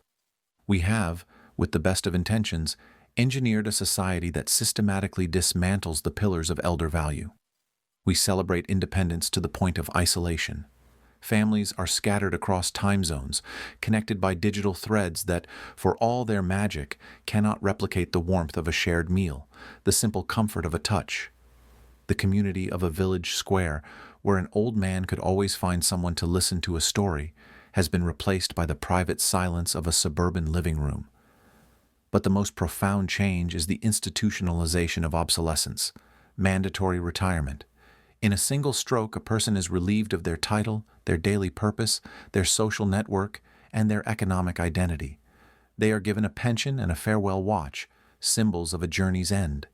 But the journey of life has decades left to run. We have created a social limbo, a state of being where one is too old to work, but too young to merely wait for the end. Is it any wonder that a sense of profound disorientation sets in? We have freed the elderly from labor, but in doing so, have we inadvertently imprisoned them in irrelevance? This leads us to a troubling paradox, a question that hangs in the air like a challenge. If the very purpose of a long life, from an evolutionary standpoint, is to serve as a vessel for accumulated knowledge, to be the living bridge between the past and the future, then why has modern society made the elderly feel so invisible? We have extended the lifespan, a monumental achievement, but we have failed to extend the sense of meaning that should accompany it. We treat old age as a problem to be managed, a cost to be contained, rather than a phase of life with its own unique and vital contributions. We value the speed of youth over the patience of age, innovation over wisdom, the new over the seasoned. We have, in essence, created a world that honors the fountain of youth, but has forgotten the value of the deep, old well. Are we, in our relentless pursuit of progress, systematically discarding the very teachers who could guide us? So we are left with a lingering dissonance. We have stretched the human lifespan, pushing the boundaries of biological existence further than ever before. Yet, this extra time often feels like an appendage, an unscripted act added to a play that has already reached its climax. The body persists, but the spirit, the sense of being a necessary thread in the social fabric, can wither. Longevity without significance is a hollow victory. It raises the unsettling possibility that we have become masterful at prolonging existence, but have neglected the more delicate art of nurturing purpose. We have added years to life, but have we added life to those years? And if the final chapters of a life are stripped of their narrative power, reduced to a mere waiting game, then what does that say about the story we are all collectively writing? This tension between the biological fact of a long life and the psychological need for a meaningful one points to an even deeper, more fundamental schism. It hints at a conflict not just between generations, but within the very logic of life itself. For if our genes are the ultimate survivors, do they even care about the quality of our twilight years? Or is our prolonged existence beyond our reproductive prime simply an unintended consequence, a byproduct of our success, leaving our conscious selves to grapple with a purpose that nature never explicitly provided?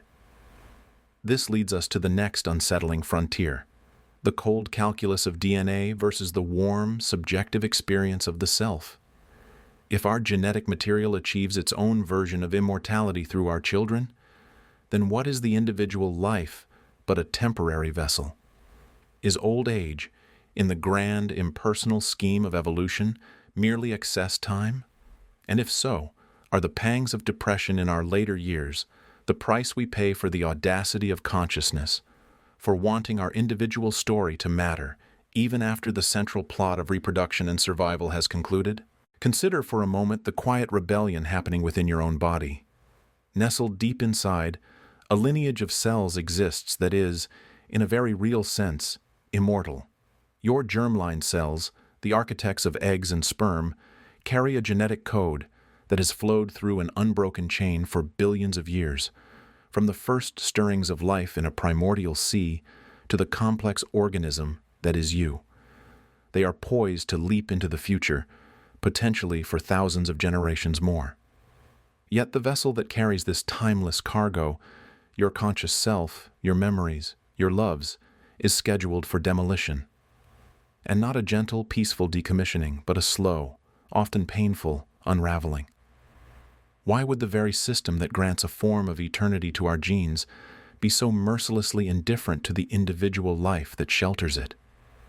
This is the central paradox of our biological existence, a story written not in the language of individual fulfillment, but in the cold, efficient calculus of genetic propagation.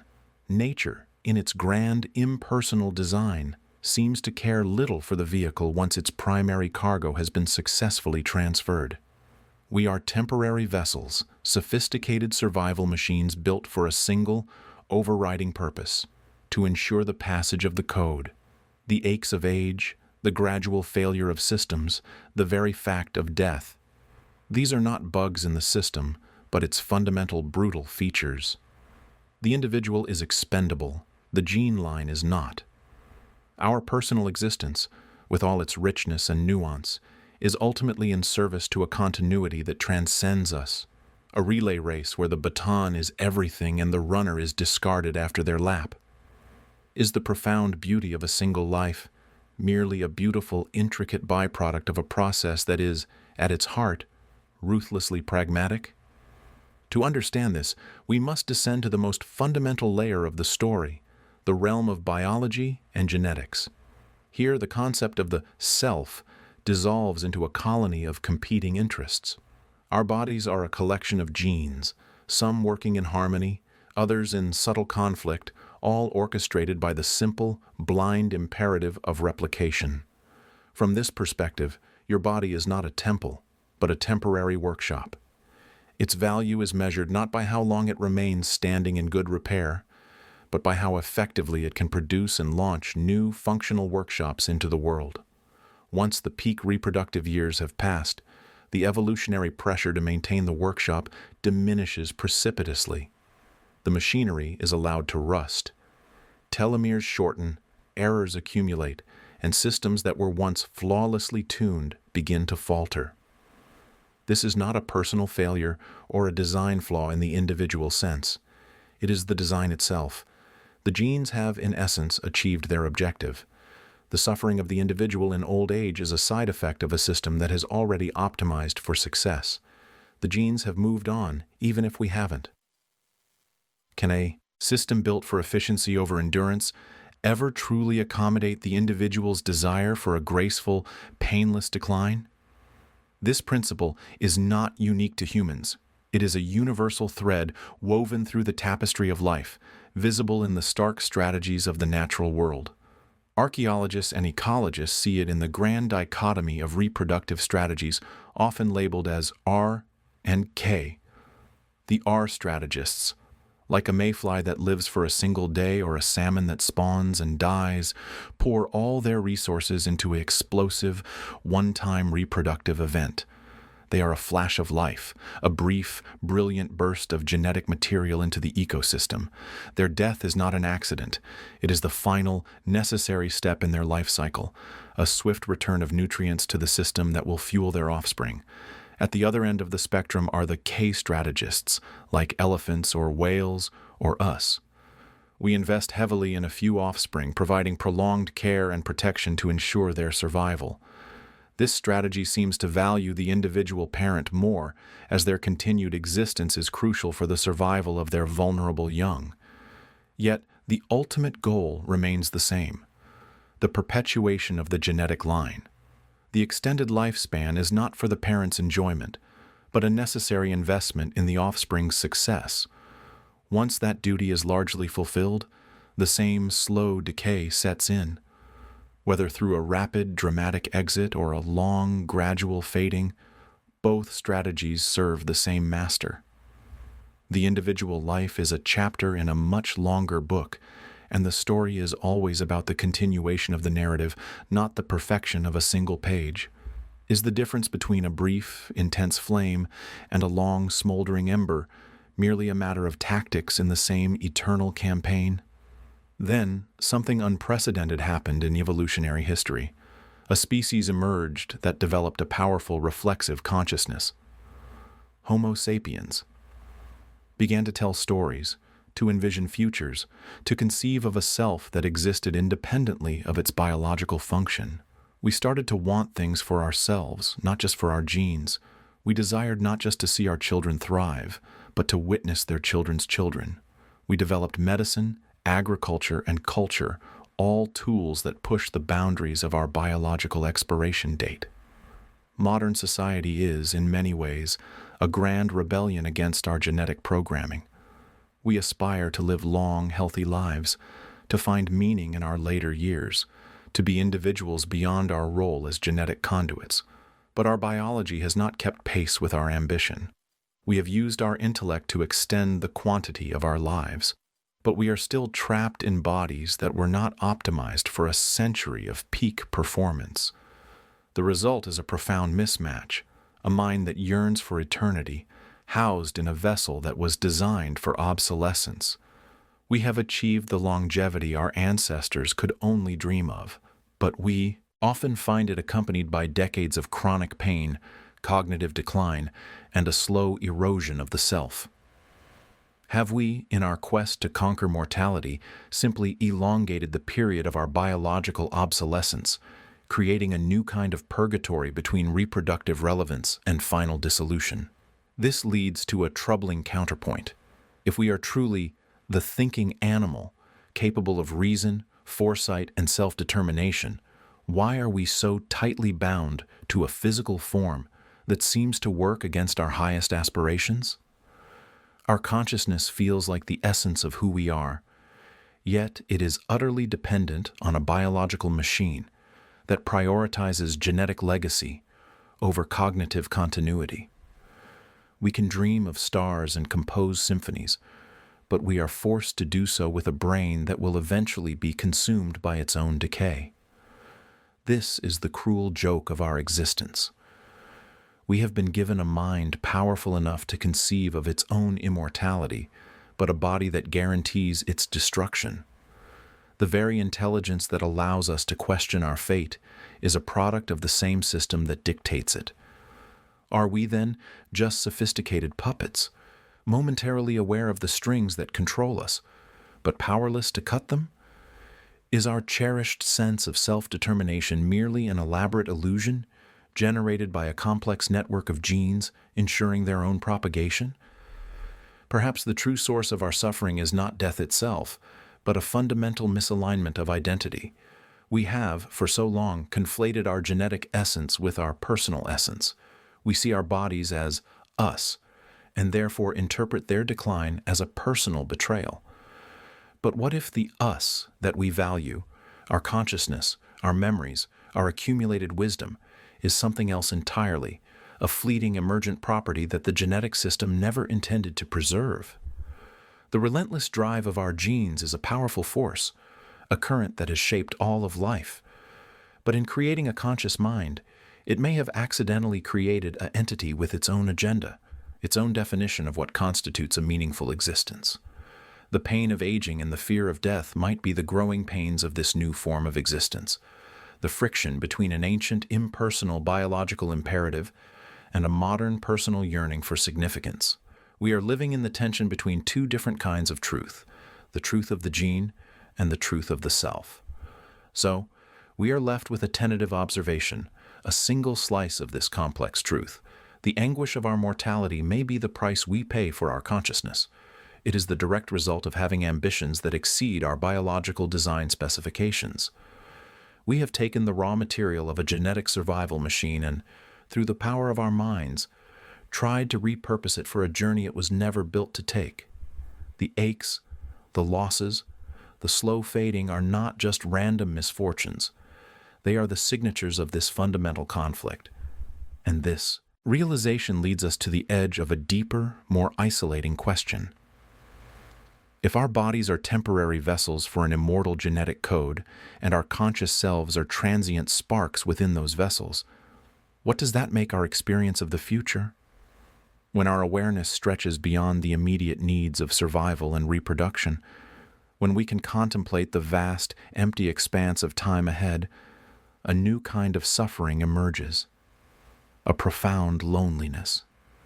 For if we are merely borrowed matter soon to be returned to the cycle, then is our foresight, our ability to see our own end, the ultimate curse of a mind that has outgrown its cradle. The infant, just months old, is a small storm of need. The cry begins as a whimper, a signal of distress, and escalates into a full-bodied plea that seems to consume the entire room. Then the mother leans in. She does not speak complex words of comfort. Language is still a foreign country to this new arrival. Instead, she hums, a simple melodic line, rising and falling like a gentle tide. The change is not instantaneous, but it is profound. The frantic cries subside into hiccuping breaths. The tiny body, rigid with tension, begins to soften. Wide, glistening eyes fixate on the source of the sound, and then something remarkable happens. A small, clumsy nod, a bounce, a primitive but unmistakable synchronization with the rhythm. Why? Before words, before walking, before the conscious understanding of a single symbol, why does the human organism respond to something as abstract as a melody? The answer may be written not in a songbook, but in the very architecture of our biology. From the moment the neural pathways begin to fire, the brain of a newborn appears pre-wired for musicality. It is a sensitivity rooted in the most fundamental rhythms of life itself. Within the womb, for 9 months, the dominant soundtrack is the steady, percussive lub-dub of the mother's heartbeat, a constant, reassuring meter. Studies monitoring infants just days old reveal that a slow, rhythmic piece of music can synchronize with their physiology, slowing a racing heart, regulating a shallow breath. The brainstem, the ancient core of our nervous system, processes rhythm before it processes language. It recognizes pattern, repetition, and predictability. A lullaby, then, is not an invention of culture, but a rediscovery of a biological truth. It is a return to that primal aqueous rhythm, a sonic replica of the safety that once was. The infant does not understand the music. The infant's body recognizes it. It is a form of remembering on a cellular level, a deep-seated knowledge that a steady beat signifies safety, and a chaotic one signals danger. Is our first connection to art, then, simply a matter of physiological calibration, a soothing of the animal within us? This biological predisposition finds an echo in the silent testimony of objects buried for millennia. Archaeology offers not melodies, but the ghosts of instruments. In caves and ancient burial sites, we find flutes carved from the bones of birds or mammoths, their holes positioned to produce a simple pentatonic scale. We find drums, little more than hollowed logs or skins stretched taut. These are not the instruments of grand concert halls. They are tools of intimacy. The sound of a bone flute is airy, soft, its range limited. The beat of an early drum is not a complex polyrhythm, but a steady, hypnotic pulse. It is not difficult to imagine these sounds in the context of a dark night, a restless child, a community seeking to soothe its most vulnerable. The rhythm of these ancient instruments mirrors the rhythm of a heartbeat, the cadence of a rocking cradle. They were, perhaps, humanity's first conscious attempt to externalize that internal, biological comfort, to create a shared sonic blanket against the vast and frightening silence of the world. Did these early musicians realize they were tapping into a deep neurological pathway? Or were they simply following an instinct as natural as a mother's hum, using the tools at their disposal to replicate the first sound they ever knew? This instinct transcends individual cultures, blooming spontaneously across the globe in one of the most universal forms of human expression: the lullaby. From the intricate melodies of a Bengali grihasti to the simple, repetitive verses of a Norwegian vugavise, the purpose remains identical. The lyrics are often nonsensical or dark, speaking of falling bridges or mythical creatures, but the musical structure is remarkably consistent: a slow tempo, a narrow melodic range, and smooth, legato phrases. What is truly captivating is that this art form arises instinctively. A mother who has never been taught to sing will, when holding her crying infant, naturally begin to vocalize in a higher pitch, with a slower rhythm, and a more musical tone than her speaking voice. It is a behavioral universal, a piece of social software that seems to come pre-installed. The lullaby is a bridge built from sound, connecting two minds that do not yet share a language. It is a transaction of pure emotion, calm begetting calm. Does this universality suggest that music is not a luxury, but a fundamental tool of human connection, a vital technology for survival that predates even the wheel? A skeptic might interject here, offering a simpler, colder explanation. Perhaps the infant is not responding to music at all. Perhaps it is merely reacting to a novel auditory stimulus, a distraction from discomfort. The brain, after all, is wired to attend to new sounds as a matter of basic awareness. The calming effect could be nothing more than the cessation of crying due to this new focus, a neurological reset triggered by any sufficiently interesting noise. Is the baby truly moved by the melody, or is it simply, temporarily, fascinated by a sound that is not its own distress? Are we, as adults, guilty of projecting our sophisticated understanding of art onto a primitive, reflexive response? Yet, this reductionist view feels incomplete, like describing a sunset as merely a specific wavelength of light. It explains the mechanism, but it misses the meaning. The fact that the specific stimuli of rhythm and melody are so universally effective, so deeply intertwined with our physiology and our social bonding, points to something more significant. If the calming power were merely about novelty, any sound would do. But it is the particular structure of music, its rhythm, its contour, that holds this profound power. This leads to a tentative, almost revolutionary observation. Perhaps art, in its most primal form, is not something we created from nothing. Perhaps it is a latent capacity, a pre-existing channel in the human mind, waiting to be activated. We did not invent music. We discovered that certain combinations of sound resonate with the deep structures of our consciousness. We stumbled upon a key that fits a lock we were born with. And what is that lock? It is the need to face the incomprehensible. The infant's first incomprehensible reality is the sheer overwhelm of existence outside the womb, a chaos of light, sound, and sensation. The lullaby is the first tool to manage that chaos, but this is only the beginning. As we grow, the chaos grows with us. We must confront storms that shake the heavens, diseases that strike without reason, and the ultimate, unanswerable mystery of death. If music is the instinctive tool for soothing the first small terror of being alive, what more complex instruments of meaning would we forge to confront the greater terrors of the world? The hum of a lullaby is a private magic, a spell against inner darkness. But what happens when the darkness is outside, towering and elemental, and the only sounds are the crash of thunder and the groan of the earth? If a simple melody can quiet a storm within a child, what grander story might be needed to quiet the storm outside? Before the weather map, our ancestors painted lightning as flying serpents. Before physics, they spoke of an angry god hurling stones of fire from the heavens. This was not a failure of intellect, but a triumph of a different kind of understanding. In the absence of data, the human mind does not surrender to the void. It builds a scaffold of story. It weaves a tapestry from the threads of fear, wonder, and the innate need to find a face in the storm.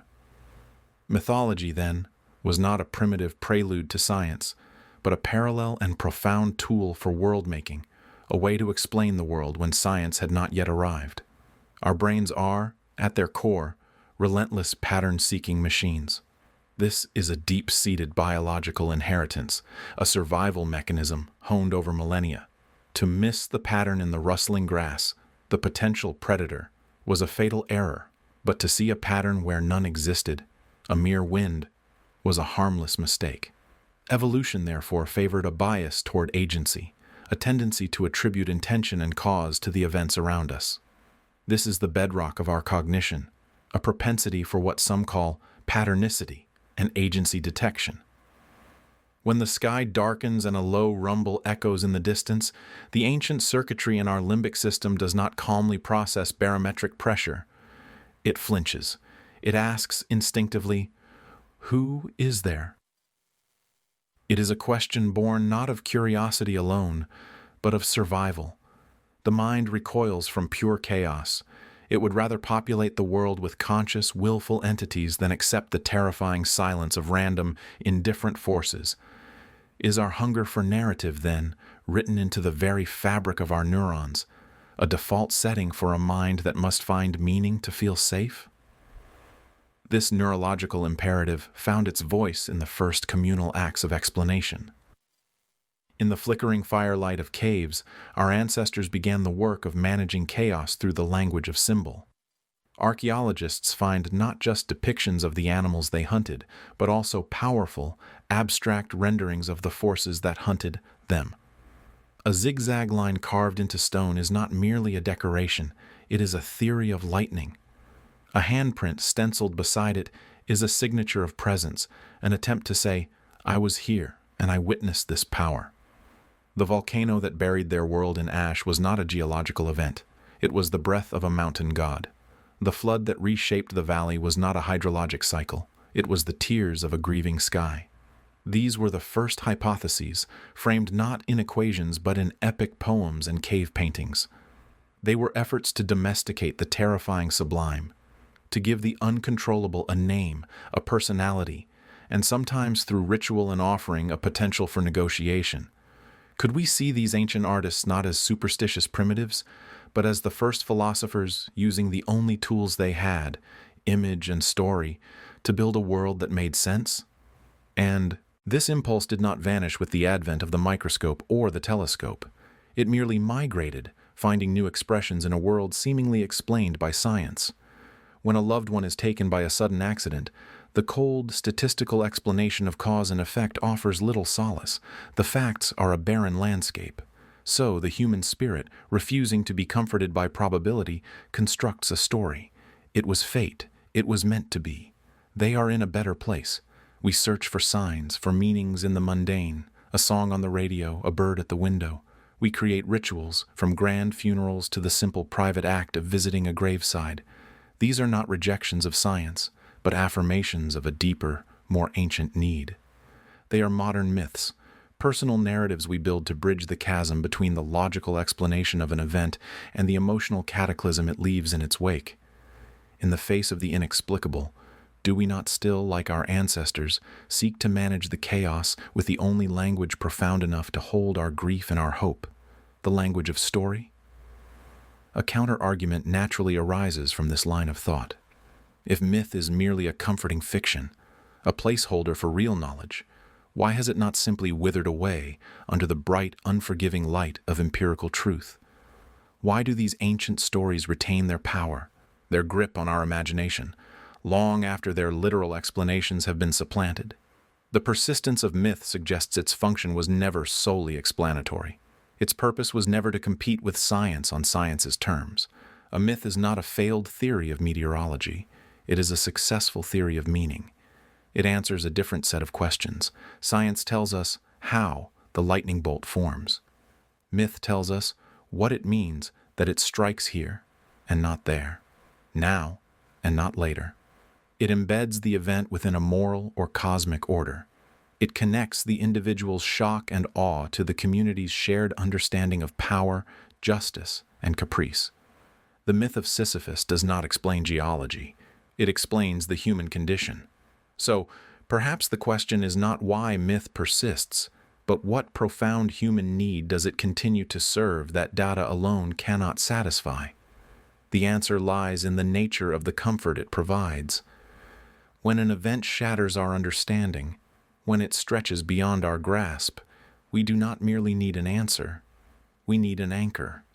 We need a story that is sufficient to hold the weight of our confusion, sufficient to weave the trauma into the ongoing narrative of our lives. It is the difference between knowing the chemical composition of a tear and understanding the grief that produces it. One is a fact, the other is a truth, and they inhabit different realms. The story does not have to be factually true to be emotionally and psychologically true. It has to provide a container for the uncontainable. This is why, even in our age of high technology, we still build stages. We still gather in the dark, not before screens, but before living actors, to participate in a collective ritual of storytelling. For the screen offers information, but the stage offers presence. It is a fundamental need to be seen, to be felt, to touch one another with raw emotion. The ritual of performance, whether in an ancient amphitheater or a modern playhouse, is a reenactment of that primal scene around the fire. It is a space where we collectively agree to suspend our disbelief, to let a story wash over us and, for a moment, make sense of the senseless. The stage is a dedicated space for the kind of meaning-making that data cannot provide. It is where we go to practice being human, to confront our fears and our desires in a safe container, and to emerge feeling, if not with answers, then with a sense of shared understanding. So, we return to the lightning. We have mapped its electrical path. We can predict its likelihood. We can even photograph its intricate branching form. Yet, when the sky cracks open and the world is illuminated in a sudden, terrifying flash, a part of us still flinches. A part of us still hears, not the collapse of an electrical field, but a voice. And in that moment, which is more real, the silent, factual explanation, or the story that rises, unbidden, from the deepest parts of our being, connecting us to every human who ever looked at the storm and wondered. If the ultimate truth of our experience is not just in the facts we know, but in the stories we need to tell about them, then what does it mean to truly understand the world? In an age where the flick of a thumb can summon a universe of entertainment, where entire narratives are compressed into 60-second loops and epic sagas are binge-watched in a single sedentary weekend, a curious anachronism persists.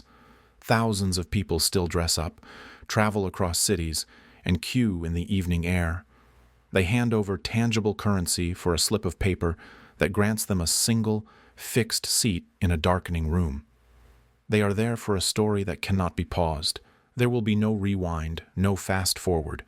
The performance will unfold at its own deliberate pace, and if a line is flubbed or a prop fails, the audience will witness it, together, in real time. This is not a rejection of the digital, but a quiet, collective insistence on something older, something fundamentally different. Why do we still build stages when we are already surrounded by screens? The answer may begin not in the grand theaters of today, but in the silent, coded wiring of our own brains. When we watch an actor on a screen, no matter how high the definition, our brain understands it as a representation. It is light projected onto a flat surface, a clever illusion. But when we share the same physical space with a performer, when we hear the intake of their breath, see the subtle tremor in their hand, and feel the vibration of their voice in the air around us, a deeper neurological circuit is activated. This is the domain of mirror neurons, a complex system that blurs the line between observing an action and performing it ourselves. On screen, a character's grief is a signal we decode. In a theater, that grief, conveyed through the live, unedited presence of another human, resonates within us as a potential experience. Our own empathy is not just requested, it is, in a sense, physically triggered. We feel the performance in our muscles, in our viscera, in a way that a two-dimensional image can never fully replicate. The stage, then, is not merely a platform for storytelling. It is a biological catalyst, a technology designed to hack into our innate capacity for shared feeling. Is the allure of the live event, then, a simple, hardwired hunger for a more potent emotional signal? This craving for shared, embodied experience echoes back through millennia, long before the concepts of theater or neuroscience existed. Consider the ancient stone circles scattered across the landscapes of northern Europe, the most famous being Stonehenge. Archaeologists debate their precise purpose: calendar, temple, burial ground, but their form is unmistakably theatrical. They are not buildings with roofs and walls. They are arrangements of massive stones creating a designated space, a stage for something to happen. The participants would gather within or around this circle, their attention focused on a central point, perhaps where the sun would strike a particular stone on the solstice. This was a live performance of the cosmos itself, a drama of light and shadow played out for a captive audience. Similarly, deep pits found in Neolithic settlements, often called ritual wells or shafts, suggest a different kind of staging. Descending into the earth, away from the mundane world above, to perform a sacred act, this was a deliberate creation of a separate reality, a sacred theater in the round. These were not passive observances, they were communal events where the community collectively witnessed and participated in the narratives that gave their world meaning. The stones were the first proscenium arch, the well shaft the first black box theater. Did we invent the stage not for entertainment, but as a fundamental tool for making sense of our place in the universe? In our modern, hyper-connected world, this ancient need has not vanished. It has perhaps become more urgent. We are drowning in connection of a certain kind, a torrent of text, emojis, and curated images flowing through the cold glass of our screens. Yet this digital communion often leaves us with a peculiar sense of isolation, a feeling of being simultaneously informed and untouched. The live event, be it a rock concert, a stage play, a religious service, or a public festival, becomes the antidote. It is where we go to touch each other with real emotion, as the outline suggests. In the shared silence of a theater, the collective gasp at a plot twist, or the synchronized roar of a crowd at a stadium, we are reminded of our physical belonging to a tribe.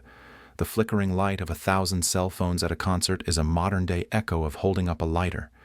It is a silent, collective agreement to be present, together, in a wave of shared feeling that no algorithm can generate. This is the ritual of co-presence, a temporary sanctuary from the fragmented asynchronous nature of digital life. In a world mediated by text and screen, is the stage the last truly public square for the unfiltered, unedited exchange of raw human energy? A skeptic might argue, and rightly so, that this is merely nostalgia, a romantic attachment to an outdated form. Is the theater just a quaint relic, a kind of cultural Luddism resisting the inevitable tide of technological progress? After all, screens offer unparalleled access, convenience, and spectacle.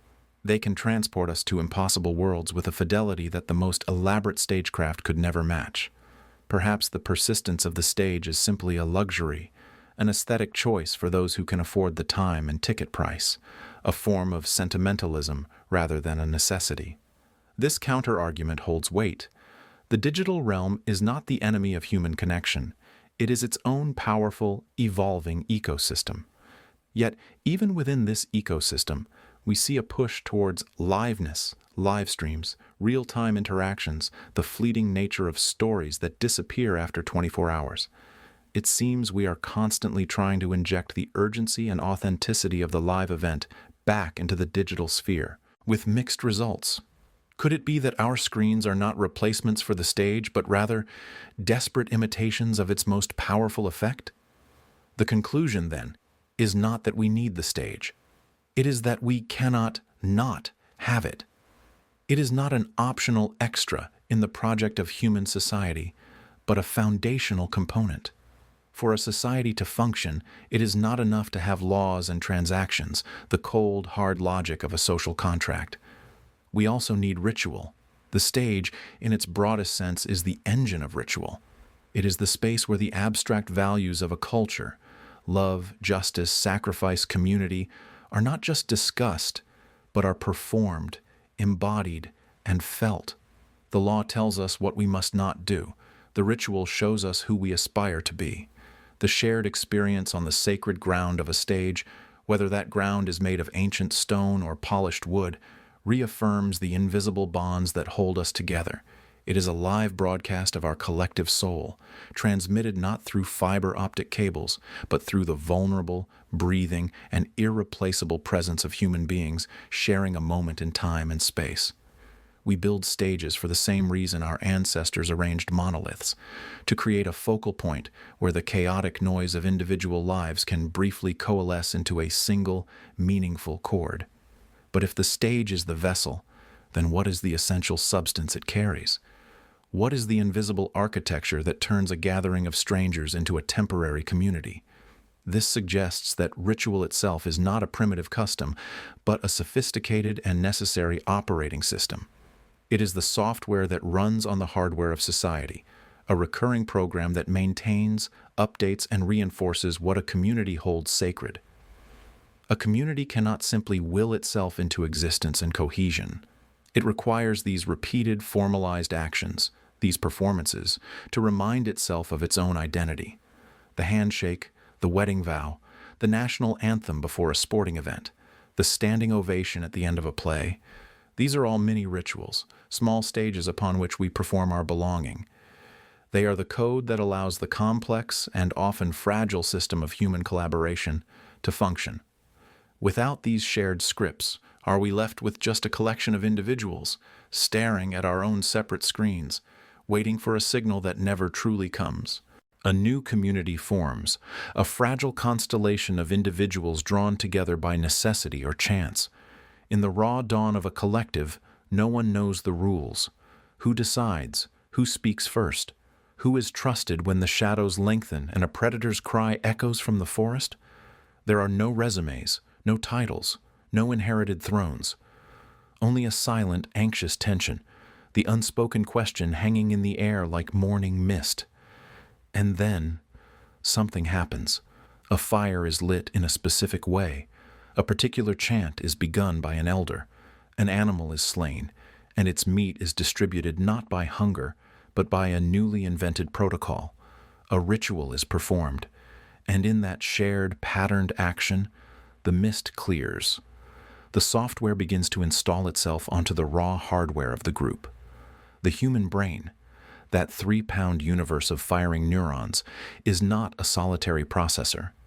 It is a node in a network, and it operates most efficiently within a clearly defined social topology.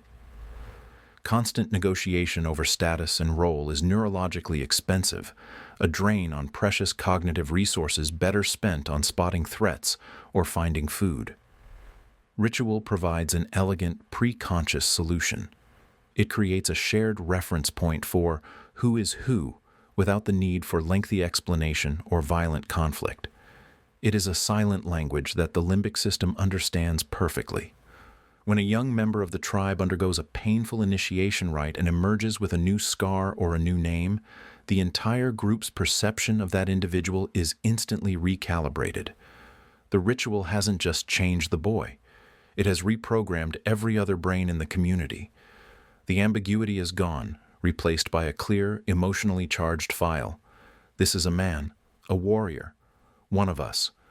Could it be that our very neurology craves the clarity that ceremony provides, seeking the relief of a defined role over the exhausting freedom of chaos? This neurological imperative leaves its mark on time itself, etched into the bones of the earth. The archaeological record is not merely a catalog of tools and potsherds, it is a library of forgotten software.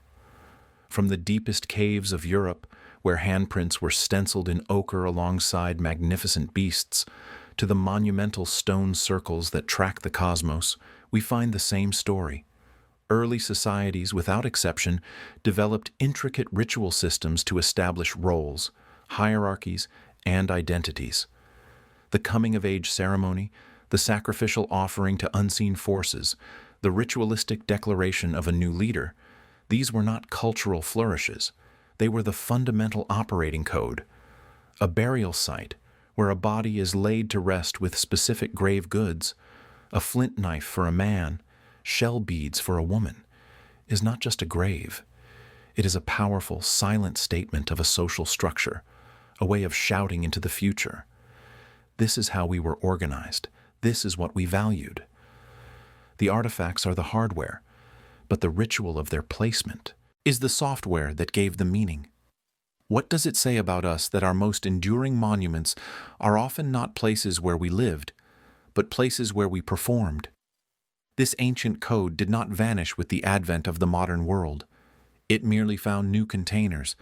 The secular city, for all its glass and steel, runs on the same ritualistic fuel. A university convocation, with its procession of robes and hoods in a precise hierarchy of colors, is a direct descendant of the tribal initiation.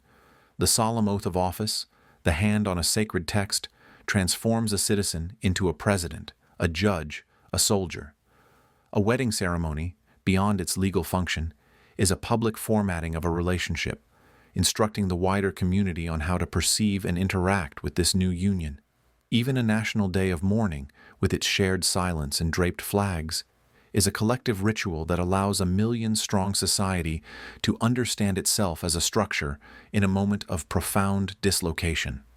These ceremonies are the invisible architecture of our togetherness, the scripts we follow to remind ourselves that we are not just a crowd, but a culture. In abandoning old rituals, do we simply create new, more subtle ones to take their place? But this reliance on form raises a troubling mirror. If ritual is merely a format, a piece of social software, can it not become hollow, empty? Can the shell persist long after the living creature inside has died? We have all witnessed it. The wedding where the vows are recited by rote, the corporate mission statement read aloud with dead eyes, the political ceremony that feels like a pantomime of a forgotten faith. This is the danger of the code becoming corrupted, of the ritual devolving into pure, meaningless spectacle. It becomes a cage rather than a cradle, enforcing a structure that no longer serves the hearts it is meant to bind. When the ritual is severed from genuine belief or emotion, does it not become a tool for manipulation, a way to demand conformity without earning loyalty?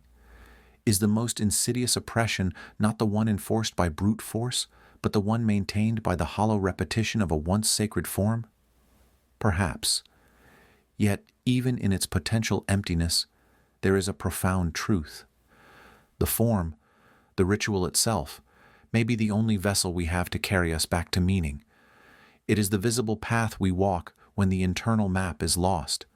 We act as if we believe, and in the acting, the belief sometimes stirs from its slumber. The ritual is the format we use to reprogram our emotions, our sense of order, and our reason for being within a collective. It is the deliberate, structured action that can, paradoxically, create the space for unstructured, genuine feeling to emerge.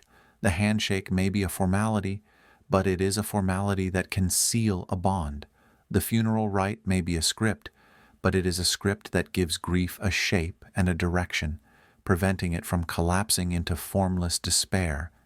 And sometimes it is in the most rigid, formalized of actions that we express our deepest vulnerability. The beauty of a single, perfectly arranged flower placed on a soldier's grave amidst the chaos of war. the careful, ritualized tea ceremony conducted in a city under siege. These are not acts of denial, but acts of defiance.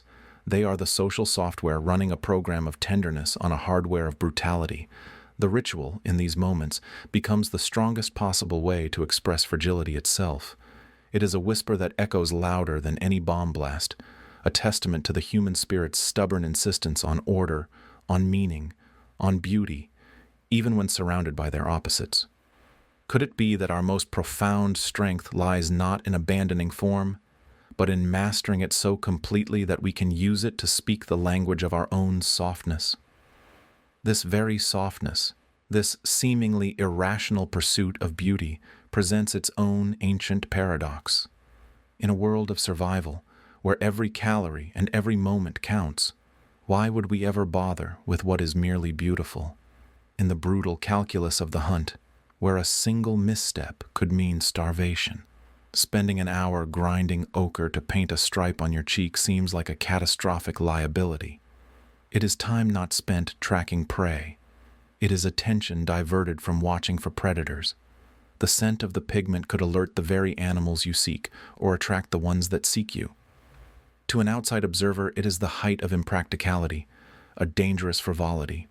And yet, this is precisely what our ancestors did. The act of adornment, of creating beauty, was a signal that burned through the pragmatic noise. It was a silent, flamboyant boast. I am so skilled, so resourceful, so master of my domain, that I have calories and time to spare. I can afford to be useless. This beautiful, dangerous extravagance was a testament to surplus strength, a billboard advertising genetic fitness more effectively than any mere display of physical power. In a life ruled by necessity, isn't the most radical power the freedom to be unnecessary? Of all the rhythms that govern the animal kingdom, the hunt, the migration, the seasonal bloom, few are as absolute as the link between life and the ability to create it. For most creatures, the final heartbeat and the final act of procreation are neighbors in time, the curtain falling on both stage and player at once. But then, there is us. Consider a woman at 50. Her body, in a quiet, internal revolution, has concluded its reproductive chapter. The eggs that were present at her own birth have dwindled. The hormonal symphony that orchestrated potential new life has shifted its key. Yet, she may have 3, even 4 decades stretching before her. This is the grand, confounding anomaly of the human animal, the death of fertility within a long and persistent life. It is a paradox that seems to defy the very logic of evolution, a biological clock that stops ticking long before the watch itself has broken. This separation is not the norm. In the wild, a female's value is often brutally quantified by her capacity to bear young. When that capacity fades, so too, typically, does her place in the world, and her life is swiftly abbreviated by predation, starvation, or the simple cessation of bodily function. Yet, we are not entirely alone in this peculiarity. The same pattern is found in the deep, cold waters, shadowing the great icebergs of the Arctic. The female bowhead whale, a leviathan that can outlive 2 centuries, also experiences a menopause. So do a handful of other cetaceans, like orcas, and a few of our closer primate cousins. This rarity is the first clue that menopause is not a flaw, not a biological error, but a sophisticated, evolved strategy. It whispers of a different calculus for survival, one where the end of personal reproduction is not the end of one's contribution to the genetic future. Could it be that the very genes that signal a halt to childbirth are, in fact, an investment in the survival of what has already been created? That by stepping back from the dangerous, energy-intensive brink of motherhood, an older female invests in a more valuable currency, the assured survival of her grandchildren, who carry a quarter of her own genetic legacy. To understand this, we must listen to the echoes from our deep past, carried not in genes, but in stone and sediment. Imagine the savannas of our ancestors, where life was a precarious balance between intelligence and vulnerability. In these small, kin-based bands, the presence of a post-reproductive female, a grandmother, may have been the critical factor that tipped the scales toward survival. While a mother was occupied with the all-consuming task of nurturing a vulnerable infant, the grandmother could forage for tough tubers and roots that younger teeth could not process. She could hold and protect the weaned children, and she could serve as a living library of survival knowledge. She remembered where the water holes were in the deepest drought, which plants healed and which poisoned, how to read the signs of a coming storm. In this light, menopause transforms from an ending into a shifting of roles. The body, in its ancient wisdom, may have traded the direct production of new offspring for the indirect, but potent role of ensuring the success of the existing lineage. The loss of fertility was not a loss of value, but a transfer of capital from the risky venture of new production to the stable bonds of intergenerational support. The body's clock stopped so that the family's clock could keep ticking more reliably. Yet, if this evolutionary narrative is so elegant, so purposeful, why does the modern experience of menopause often feel like a profound and painful rupture? Why does a transition that may